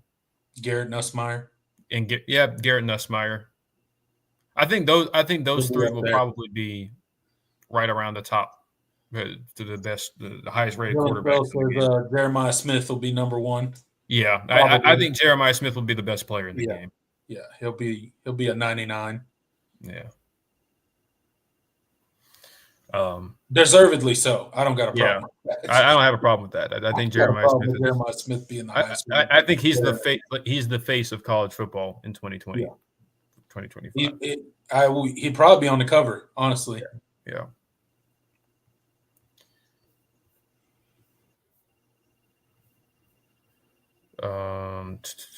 Okay, John hits us with a BYOG or sell. He says Randall is going to be used as a secret agent this year, not full running back, not full wide receiver, some trick plays designed for him. I could totally see that. I mean, oh yeah, I'm sure there's a lot of matchup things that you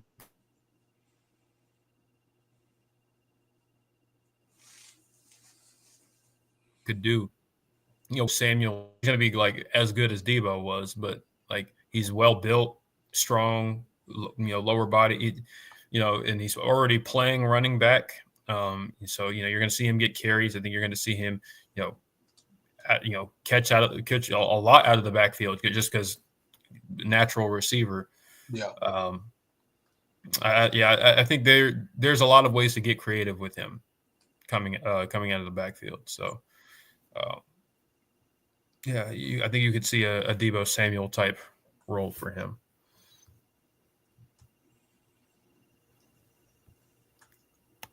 Jeremiah says, thinking about this upcoming season, we got a lot of NFL talent on this team. Yes, we do. Yeah, there is. The expectations are high. Don't waste it.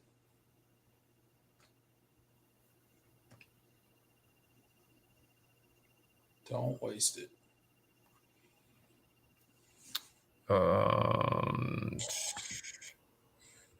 Tiggs, BYG or sell Cade will be a finalist for the Heisman this year. For now, I'll buy he has to be a finalist. Clemson's had no problem getting Heisman finalists, so I'm more than willing to buy that. I think if he has the season that this offense is capable of, he'll be a finalist. Will he win it? Absolutely not. Yeah. Not because this is how these things go. No chance. He's got a tiger paw on his helmet. He's not winning the Heisman. David with a good one. We might have to do that one. Top 5 coaches kids. Oh God. Of the Dabo era? Yeah, of the Dabo era. That would be a fun list to make.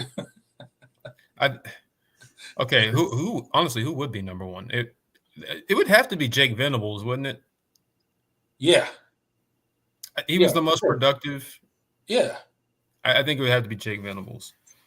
Jake Venables, number 1.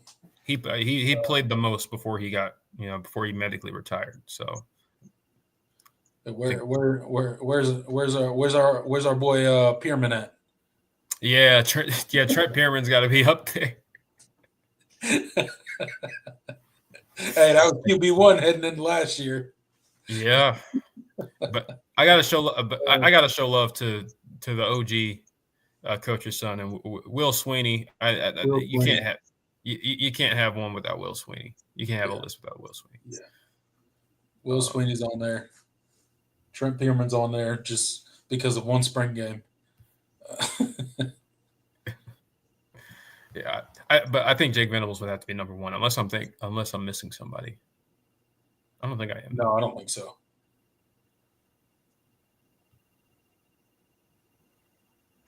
Yeah.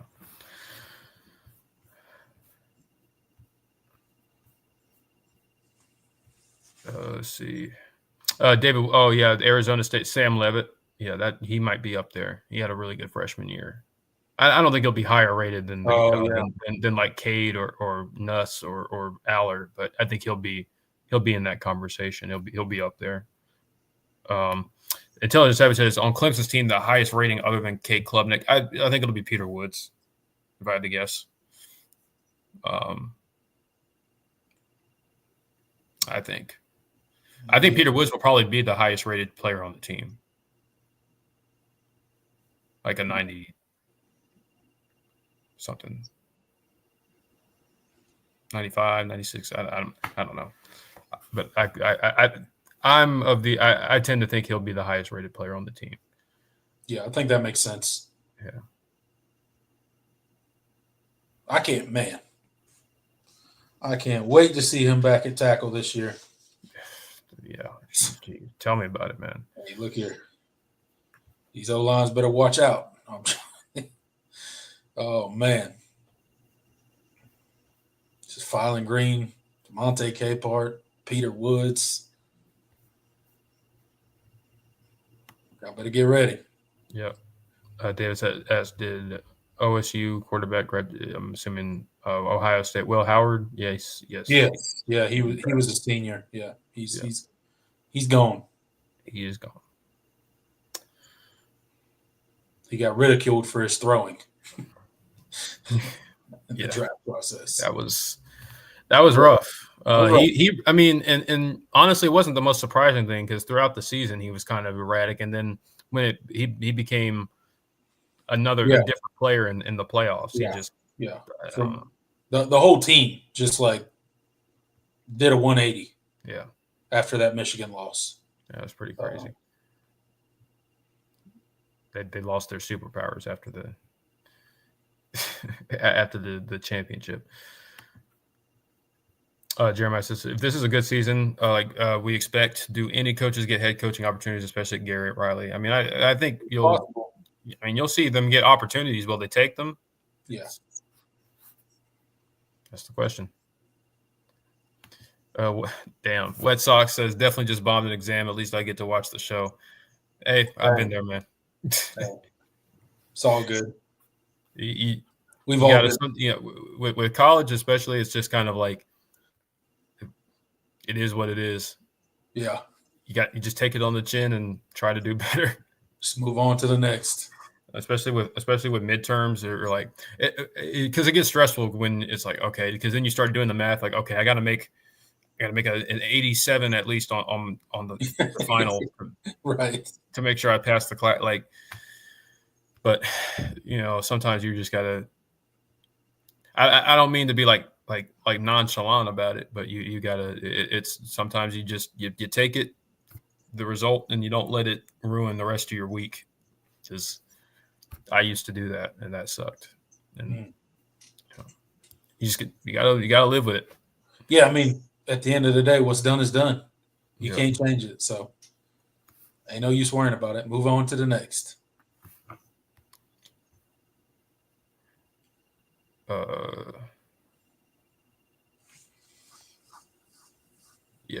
Dylan mentioned Antonio Williams. I think Antonio Williams will be rated high. He'll probably be the highest rated receiver if I had to guess. Yeah, probably. The Sweeneys had a lot of snapping snaps. Yeah, they did. They got they had a lot of holding Yeah, yeah, snaps for sure.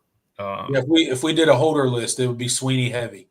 Yes, Will, Drew, and Clay got to be Yeah, up there. Shout out to Clay Sweeney. three Sweeneys in the top 5 holders of all time. Yep. Intelligent Savage. What are you looking the most forward to seeing or hearing about on defense and offense of the spring game, and why? Okay, so defense, I just want to see them play with sound fundamentals. I mean, I tackle. I don't want to see. I don't want to come out of there and say like, "Damn, they missed a million Yeah, tackles in this game." It might be inevitable in some respects, but I want to see them play with a level of intensity and attention to detail that we haven't seen. And sometimes it's a vibes thing. Like you can feel the energy, even if guys are making mistakes, because I expect that to happen. This is a veteran offense they're going up. They'll be going up against. So I expect them the plays to be made on them. But I just want to see them. I want to see them look like a Clemson defense again. That's kind of the vague, cheap answer, but it really is what I'm wanting to see. But in terms of players, I want to see definitely want to see the transfers. Will help. Jeremiah Alexander, want to see how they look out there, kind of how they fit into the defense. Obviously, want to see how the young corners are progressing. I think those are probably the two things that I'll be looking at the most, because you kind of know what you're getting out of the front four. And some of the younger linebackers too. Some of the guys we haven't seen a whole bunch. The CJ Kuba Taylors of the world. The Joe Anderson. Or Joe Wilkinson, not Anderson. The Jamal Andersons. Jamal Anderson, yeah. You just kind of want to see how that the young crop of linebackers is shaking out, because we don't really know what we have in those guys yet. Yeah, and I mean, I think across the board, that's for me. Is like I want to see the depth pieces get a lot of burn in the spring game, right? Like I don't need to see a ton of Cade Klubnik in the spring game, but I am looking forward to seeing how Chris Vazina has progressed since we last saw him, right? I look for him to get a lot of snaps in the spring game and really get a good picture of what it's like. And then, the running back room, I want to see that pecking order, right? I want to see who runs out there first, what the breakup of the snaps are, how do they look? How's their field vision?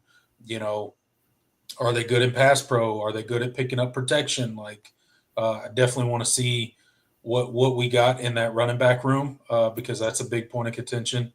And then, obviously, just from a skill position standpoint, I really want to see Tristan Smith on the field. Yep. I'm excited. I'm excited to see him on the field and see what he can do. But yeah, that's kind of what what I'm looking forward to. Tiger Tom says, how would you guys rate the future potential of Brock Bradley? That's a good question, because he's a guy we haven't really talked a ton of about. It's always interesting when you have two quarterbacks in a class. Yeah. And you have one guy that's getting a lot of the love. Obviously, Tate Reynolds being probably the face of the recruiting class as far as quarterbacks are concerned. But he's a two-sport athlete, and a really good two-sport athlete that has a legit future in either sport, I think. The MLB draft could be calling his name. Brock Bradley, when it's all said and done, could be your quarterback for this class. He's a guy that I think has a lot of intangibles that I think you want to see in a quarterback. I don't think he's the most physically gifted that we've seen. But he's shown out at some camps. I think he throws a really good ball. But I just, in terms of the future potential, I don't think he measures up necessarily to against some of the other guys that are in the room. I don't, and that I could end up being very wrong, but I don't think Brock Bradley is a future starter for you. But he could develop into a good backup. It's hard to develop guys into good backups because they hit the portal nowadays. But I don't know, we'll see.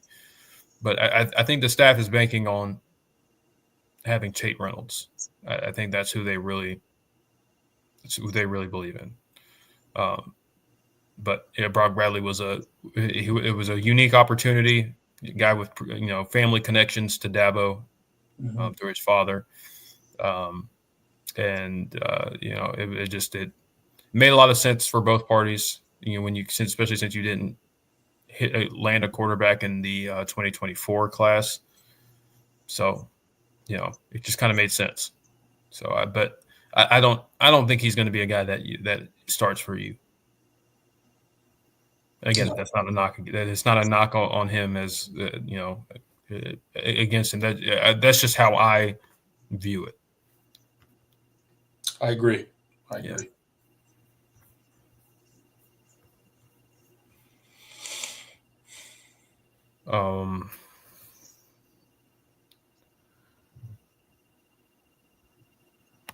John says Cade won't win the Heisman because he's in the ACC. Put Clemson in the SEC, and with last year's numbers or this year's, hypothetically, he'd win. Yeah, I mean, that's definitely going to be a knock against him. The quality of the ACC is going to be, with anything Clemson does this year, that's going to be a nagging talking point, which is why winning that opener is important. But I think if you don't beat LSU, I think that severely hampers your chances because they're going to measure you against what you did when you played the SEC.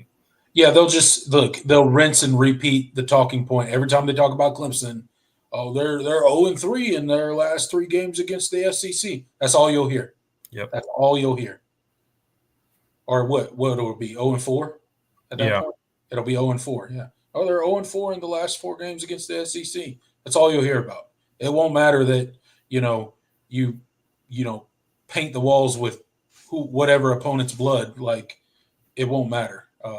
That's why that LSU game is more important than it usually would be. Not just because it's LSU, not just because it's a big brand and they're coming to the Valley and all that good stuff. It's a season opener. All the stuff that already makes that game important. There's just an added, sense of urgency around that game because of the lack of success recently against the SEC. And everybody on here knows anytime ESPN gets a chance to talk about it, they will. Just like their graphic last year about the transfer portal. Good Lord. How many times did we see that during a football game last year? The little bouncer graphic with Dabo. Thank God we won't see it this year. Yeah, they got to retire that one. But I'm sure they'll have some new graphic up. I don't know what it'll be, but they might remix it and show him letting in 3. They might. They love it so much. I don't think they want to part ways with it. Man, they played that thing about 500 million times last season. Good Lord. Isaac says, I asked earlier, but where do y'all see this year's wide receiver room stacked up against our original wide receiver, you from that legendary picture? Like Humphreys, Nuke, Martavis Bryant, Sammy. Ooh, I mean, too early to tell. They have to match they have to match that production, I think, for me to have that conversation. But this is the best wide receiver. This is the best it's looked in probably since at least 2018, 2019 for sure. 2019, yeah. So, but I can't put them up with that group yet because they're not proven enough. I mean, Antonio.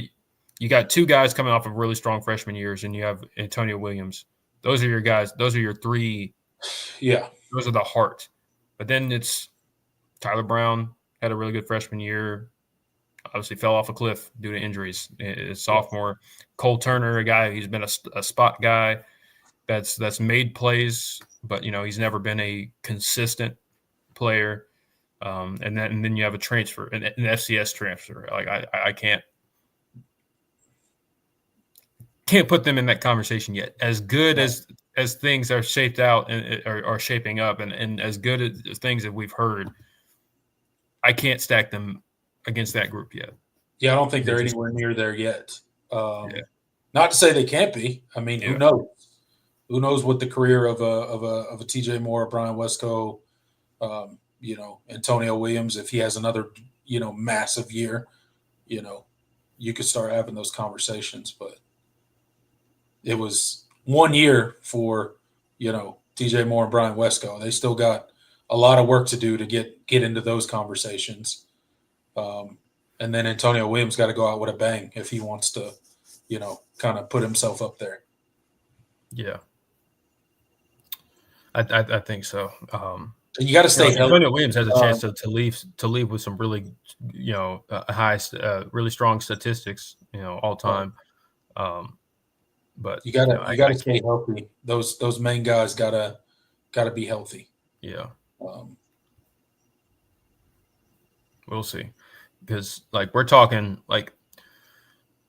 the group you mentioned, Isaac. That's if Clemson had a defense in those years, we'd be talking about them kind of like we talk about that. Unstoppable. Yeah, I don't want to say 2019 LSU, but they had that level of ability and talent. Man. So I can't put this group with those guys, and maybe it's a nostalgia thing, and maybe but I can't do it yet. Top 5 worst kickers in Clemson history. I mean, maybe we'll do that one. I don't like this. This seems kind of negative though. Oh man, y'all trying to get us in trouble? Yeah, y'all. Yeah, I don't want to do that. It's going to force me to relive some bad memories if I do.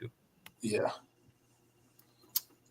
John says TJ Parker might be rated close to P1K. Yeah, definitely. I think he'll be. Yeah, he'll be up there. He'll be up there for sure. Cam Ward. Yeah, yeah. Drooling is probably a relative term. I don't know if they're drooling over him. It's just he's probably the most draftable quarterback in the first round of this group. Yeah, it's not the it's not the best class. Well, I take that back, because honestly the depth of the class isn't bad. Yeah, but you don't have those. You don't have the top. In a lot of classes, you got 2 to 3 guys that are just clearly the top, and no doubt about it. Absolutely going in the first round, no doubt. It's not even a question. It's just about what pick they go and what team moves up. Right. You don't have that this year. No. You got some pretty good quarterbacks, but you don't have that one guy that's just oh my God, yeah, we gotta mortgage our future to get this guy, because if we miss on him, we'll never forgive ourselves. That guy doesn't exist in this draft. No, I think Cam Ward is probably the most draftable in early in that first round. I don't expect, honestly. You might only see 2 quarterbacks go in the first round. And I think Shador is probably going to be late first if he goes first round. I don't think he's going to be a high. This is not you like you said. You don't have the high level can't miss guys in this class. Right? They're just this is a very flawed group. But Cam is the guy would probably be my pick if I was going to take a quarterback in the first round. It would be Cam, I think. Yeah.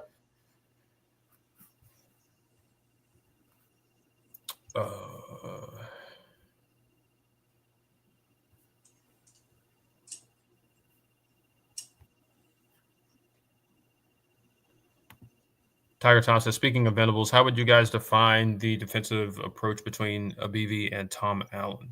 That's a good question. I mean, they're very similar in a lot of ways. Yeah. In terms of fundamental, like being fundamentally sound, stopping the run, the level of intensity.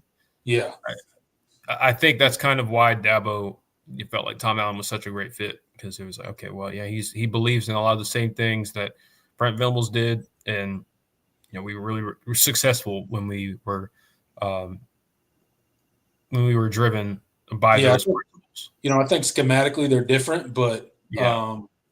they like to do different things.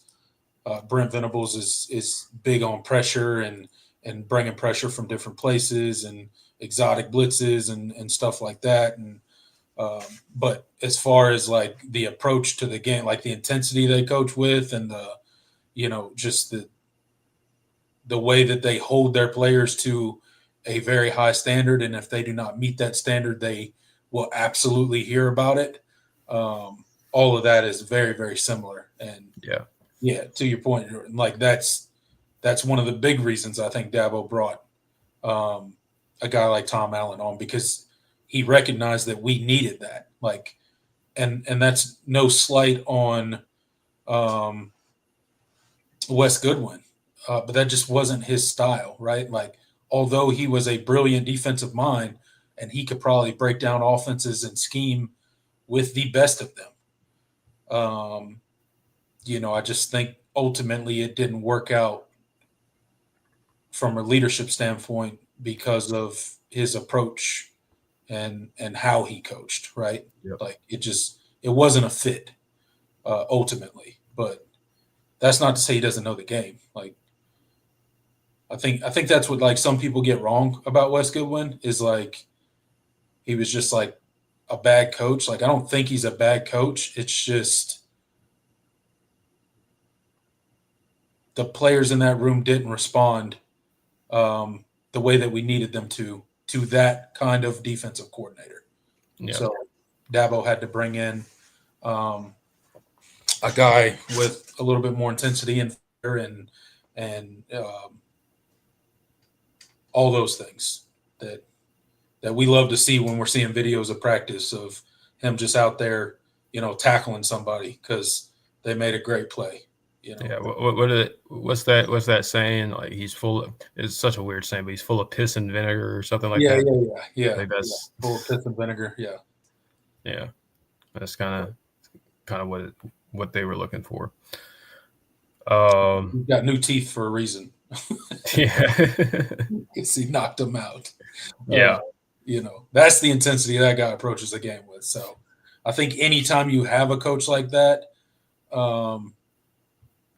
it sets a certain tone for your defense. And I think that's part of why Clemson had such an edge for so long with Brent Venables at the helm, because of the intensity that he brought. And I think Tom Allen's in that same vein. So I don't know, man. It's just like playing offense and playing defense is like two different mentalities, and you can see it in the coaches, right? Like a lot of your defensive coaches tend to be like the more intense, like, rah type of coaches.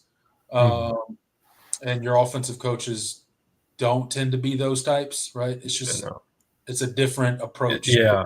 You rarely see like offensive coordinators get like you don't somebody's see your face. offensive coordinator like headbutting dudes in the in the huddle before the game, but your defensive coordinator, you see him do that and you're like, oh yeah, that makes sense. Like I genuinely think it's because offensive coordinators just tend to be more just kind of sure of themselves, full like arrogant to a degree. Like they're just kind of like I'm smarter. They kind of go about things with like a too cool for school thing. Like right.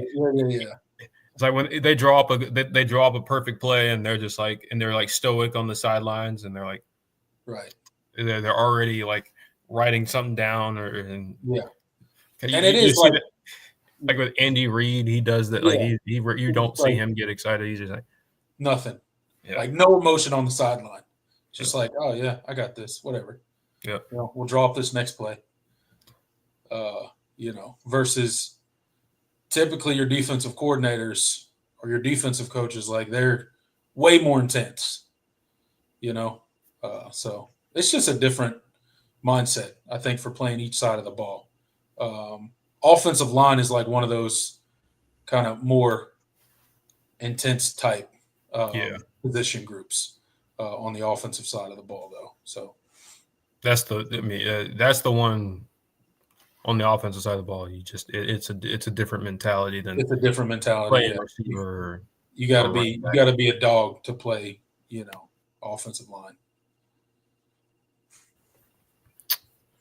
All right, let's do a couple more and then go ahead and call it a night.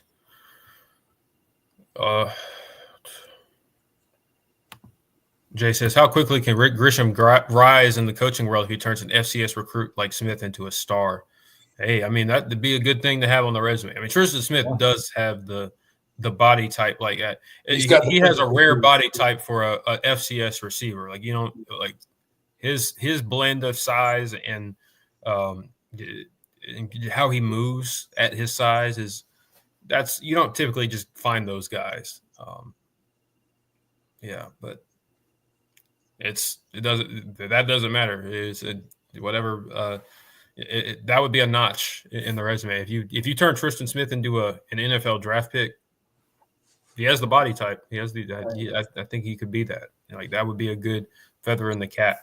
That'll be a good one to take on the recruiting trail. Be like, see, just come play for me. I got you. Yeah. Let's see.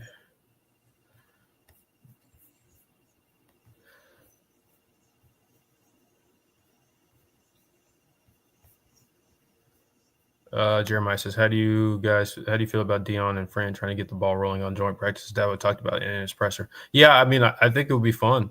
I'm all for it, man. Yeah. I'm all for it. Yeah, I mean, Dabo's talked about this for years.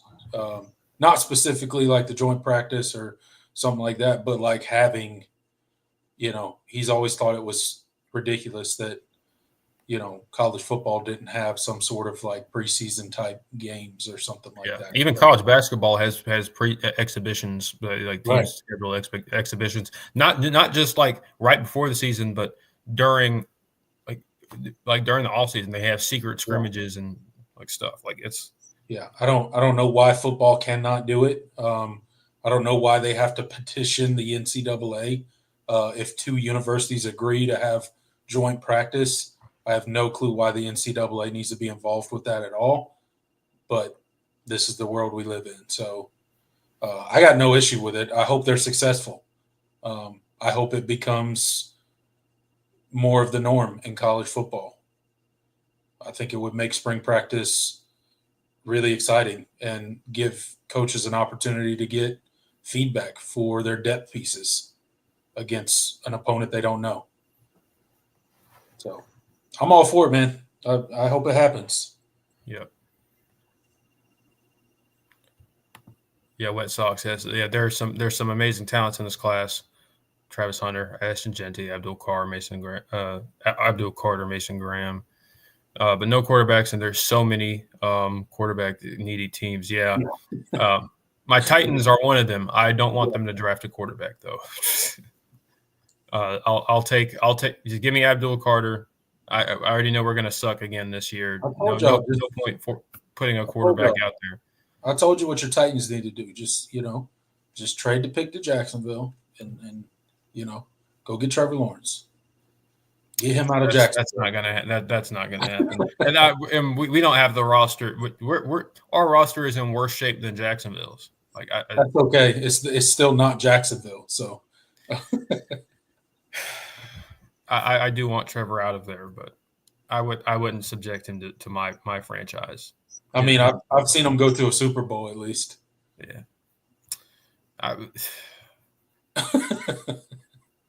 Yeah. Albeit a really long time ago. That Super Bowl is fresh in my mind for sure. Oh man. 1 yard short. Let's see. No, Isaac says no TJ in the first round. Yeah. No, I don't think that's happening. No, I don't. No, I don't think so. Yeah, like Mike says, on a non-football note, and y'all may have already talked about it earlier and missed it. Yeah, we talked about it at the beginning of the show, but we can, hash it out a little bit for you. He says, final thoughts on the end to Clemson's basketball season. Yeah, disappointing. Yeah. I still feel good about where Clemson, the program is. This this offseason is going to be a lot of turmoil because you're going to have to you have a lot of spots to address in the transfer portal. But I think one thing that hasn't been talked about enough is Brad has recruited, I think, pretty well. Obviously, you lose a couple of young guys in Dell Jones and Asa Thomas, but you still have Dallas Thomas, Ace Buckner is still on the team. You got Chase Thompson coming in. There's still some young talent, I think, on the team that's going to get better. If you return Dylan Hunter, I think that's a big thing to a big player to have, and he's gonna have to take an expanded role for sure. He's gonna have to be more than what he was this past year. But I think Brad is already doing a good job. As far as attracting talent in the transfer portal. I've seen them mentioned with quite a few guys that are highly sought after. So we'll kind of see. But the Clemson has a really good backing NIL wise with basketball, and so I definitely expect them to be in the mix and the running for some of these more highly sought after transfers. Like that's how you get a guy like Jaden Zachary who well, there was a lot of things that went into Jaden Zachary's, but Joe Girard, Victor Locken, like you've been able to leverage your success with transfers over the years. It's been favorable to you, and now you have the NIL backing to be competitive. I think you'll see Clemson make some pretty big splashes in the offseason. So.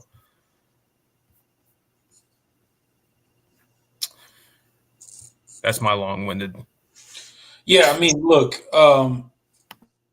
just disappointing. There's really nothing else no other way to describe it. I don't think is it.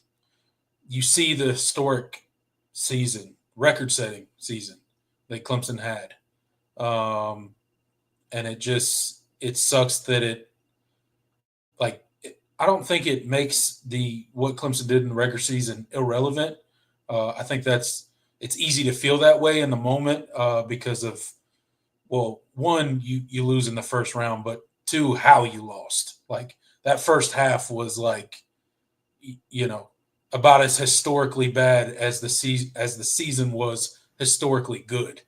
So it's just a disappointing way for it to end, and knowing all the pieces that were leaving after this season, it almost feels like you kind of wasted a really big opportunity that you had.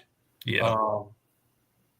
And you can blame it on Brad. You can blame it on a lot of things. I think it was, the injury, obviously, to Dylan Hunter was a huge impact. And then for whatever reason, they just went cold shooting.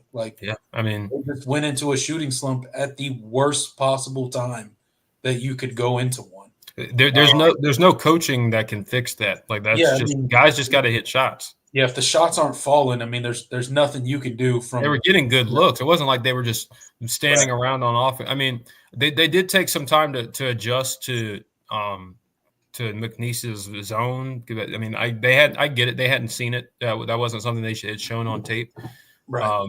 But they still found a way to get good looks. Like they were just bricking wide open threes. It's like, okay, well, what?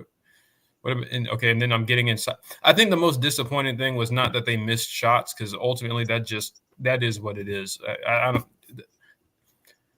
The name of the game is making shots.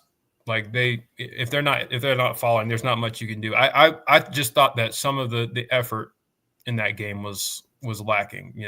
Just off on the defensive boards, you were getting dominated. by a team that was shorter than you, smaller than you across the board, but they just had better athletes and they were going up and it just felt like you weren't really playing with the same level of intensity, especially in that first half that that they were. And that was probably the most disappointing thing. And that's, that contributed to why you were down, 31-13 at halftime. Like that's, yes. And then it's great. You score 54 in the second half, but it's like you dug yourself way too much of a hole. And, your best player was, kind of a non-factor until that second half. And, Victor Locken gets in foul trouble. And, Ian Shefflin only had 1 point. Like, just so many things. Like, it really felt like the only player that played well from start to finish was Jaden Zachary. And that sucks because now we're not going to see him again. And, he was such a great addition to this team. But that it is just frustrating. And then you have guys like Jake Highbretter coming in with Dylan Hunter having to take with Dylan Hunter being out. Those guys, the Jake Highbretter, Chauncey Wiggins, Dell Jones having to take expanded roles, play more minutes. And they just didn't really – Dell Jones, like I understand, he's a true freshman. He had some true freshman moments. But Jake Highbretter, you're literally here to shoot threes. And he made – what was he, 1 for 6 in that game? Yep. And he didn't hit his first three until like the final minute of the game when you're trying to come back. It's like you're a liability on defense. So what else are you going to bring? And then Chauncey Wiggins just never, he just never put it together. And now he's in the transfer portal. He never. They needed more from him this season, and he just didn't deliver. Nope. So, it's not surprising it was time for him to move on and go see if he can put it together somewhere else, because I think at this point it just wasn't happening at Clemson. But, those guys are gone, and it's unfortunate the way it ended. It's disappointing. It feels like you wasted a really big opportunity with just, think how old that team was. Like, you don't get that often. No. Especially in this day and age in college basketball. But, there's nothing you can do about it. It sucks and it's over. And now it's kind of up to Brad Brunell to kind of rebuild that roster and retool it through the transfer portal. And luckily there's like over 1,000 players in the transfer portal already. So plenty to choose from. Yeah. You just got to pick and choose the right ones to, build a competitive squad for next year. But, to your point, earlier in basketball, it's definitely more. It's easier to get impact players out of the portal than basketball. Yeah, you got 1,000 guys already in the portal, I think, so far, and it's up to. To your point earlier, Brad Bunnell's shown the ability to pick and choose the right guys out of the portal. So hopefully he can do it again. Otherwise, next year might be a long year. Because you don't have a lot of proven guys there anymore. So you got to build a new team, and you got to get them. And that's the thing. Brad Brownell has such he has an entrenched system style, and that's going to be another thing. It's like, so you can bring in these great players, but are they going to take to the system, and how long is it going to take for them to gel? So it's like, as it stands now, I'm definitely not expecting a 27-win season next year, but it's like, okay, how good can we be? And I don't know. I think you're going to need some of these freshmen to step up. And then, you don't even know what the team looks like at this point. So right at this point, not good, but we'll see what's done through the transfer portal to build a competitive roster. And Dylan Spell says, did the waiver to play another year not go through for Jaden Zachary? No, it did not. It got denied by the NCAA. Has that actually come out? I know they said they were looking into it. I know David Hood said that he doesn't think it's likely to happen based off of recent legislation. I heard the guys over on the Clemson Insider talk about it, and they said it had been denied. But I don't know. I don't know if that's true or not. I heard it was denied, but I also heard that he may get a legal team to pursue it if they do deny it. Okay. So I don't know if they do deny it.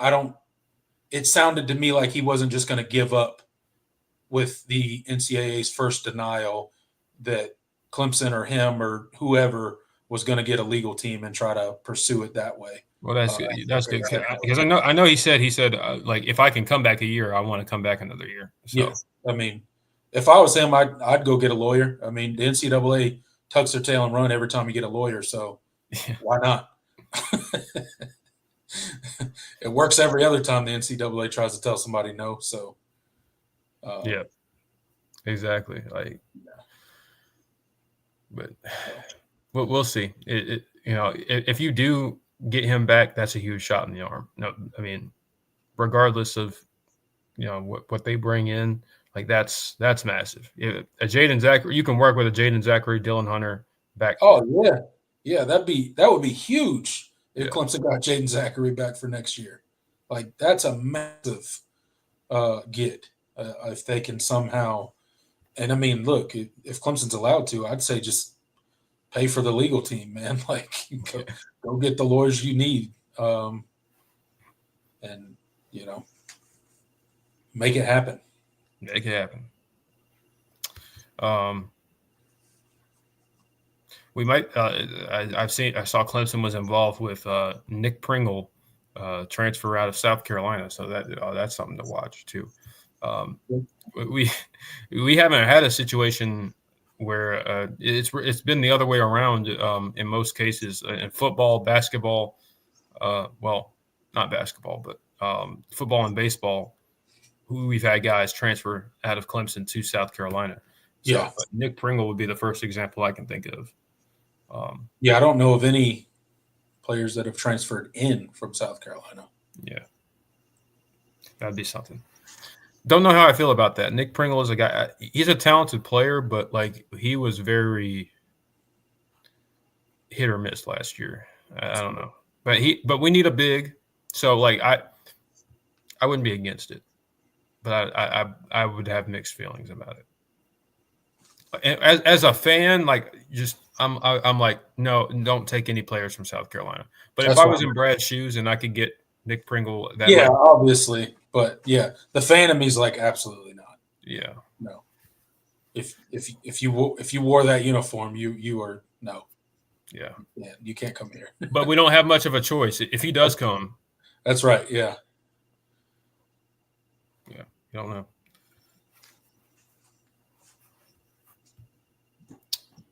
I said a couple more, and here we are 20 minutes later. All right, this will be the last one. Isaac asks about Cam Pringle. He says, how is he doing at South Carolina? Is he an incoming freshman there, or did he redshirt? He redshirted. He was a freshman last season, with Josiah Thompson and Blake Franks and that group of guys. He's a guy, from what I've been told. I know people that follow that program closely. He needs to get right as far as like his body, like he's just not where they want him to be. And that was kind of a concern coming out of high school. So it's not really the most surprising thing, but they need to get him at a good playing weight, I think, before he's ready to play. So I think that's kind of what the deal is with him, from what I've been told. But I was never a huge Cam Pringle guy. If there was any of that group of South Carolina kids, it was Josiah Thompson that I was upset that Clemson missed on. I knew that was a guy we would miss. He's good, and he showed that he was a freshman All-American this past year. You're muted. I said Tig said basketball is the devil. I can feel that way sometimes, especially when you follow Clemson basketball. Cue the water boy voice. Yeah.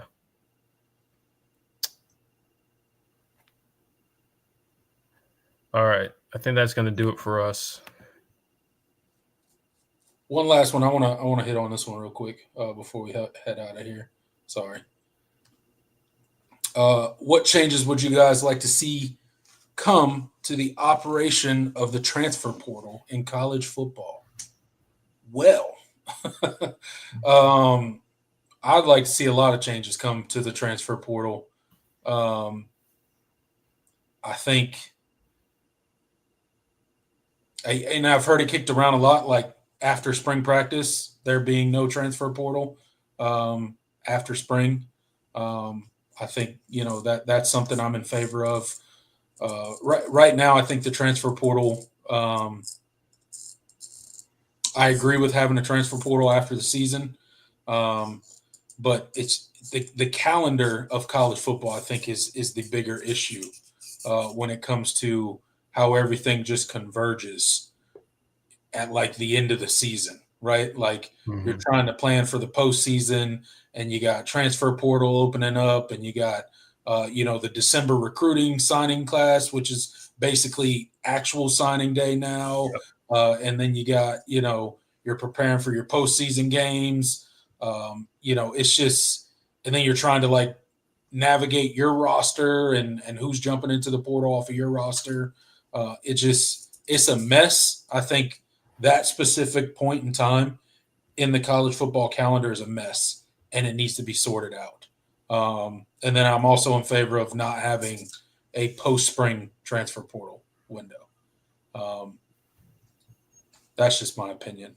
Jordan, I don't know what you think about the transfer portal or what changes should be made to it. But no, I mean, I'm kind of with you. I mean, it seems like a lot just happening all at once when you hit December, and especially if you're a team that's gearing up for the playoffs, like it's right. like it's just like I don't even know how teams navigate all that, man. Like it's crazy. It's crazy. I mean, that's one thing I'm glad they eliminated the coaching staff limit, because that's something that I mean you have to have you can a lot of guys on staff now to be right. able to juggle and balance all of that. Which is why you see places like Clemson and other schools going like, the more front office model where they got, guys that are hired on for player personnel and acquisition and all that stuff, because you just like there's too much to do. You got to have people to do stuff like that. So, I think they could do better with when the portal opens, right? But I get the other thing, because it's an academic piece, because they have to be gone and committed to a place and get enrolled so that they can go to spring. Like it's just I don't know the answers to it, but that particular point in time in the college football calendar makes zero sense. They got to fix it somehow. Yeah. And there's people out there way smarter than me that are decision makers in college football that I'm sure could figure something out better than the current model we have from like December, January time frame. Like that's an insane time in college football. Yeah, I'm with you. All right, guys. We have been on an hour or 2 hours and 26 minutes. Long show tonight, guys. Thanks for hanging out with us. We got 19 people still hanging out in the live chat. Thank you guys so much for being here. Hit that like button if you have not already on your way out. That would be greatly appreciated. Check and make sure you're subscribed. If you're new to the channel, thanks for showing up. Consider subscribing. Me and Jordan do the All In Show every Wednesday, 8 p.m. right here. We also post videos throughout the week to keep some content out there for you guys. So check that out as well. Be sure to check us out on all our audio streaming platforms. Check us out on Instagram. Check us out on Twitter. And then don't forget, if you guys want to partner with the show, if you guys want to sponsor the show, check us out. Send us an email on sponsorships@vocfb.com. That's sponsorships@vocfb.com to partner with us. With all that said, thank you guys so much for being here. Appreciate each and every one of you. Until next time. I'm Tiger Paul Craven. He's Jordan Bowman. Go Tigers. Later, y'all.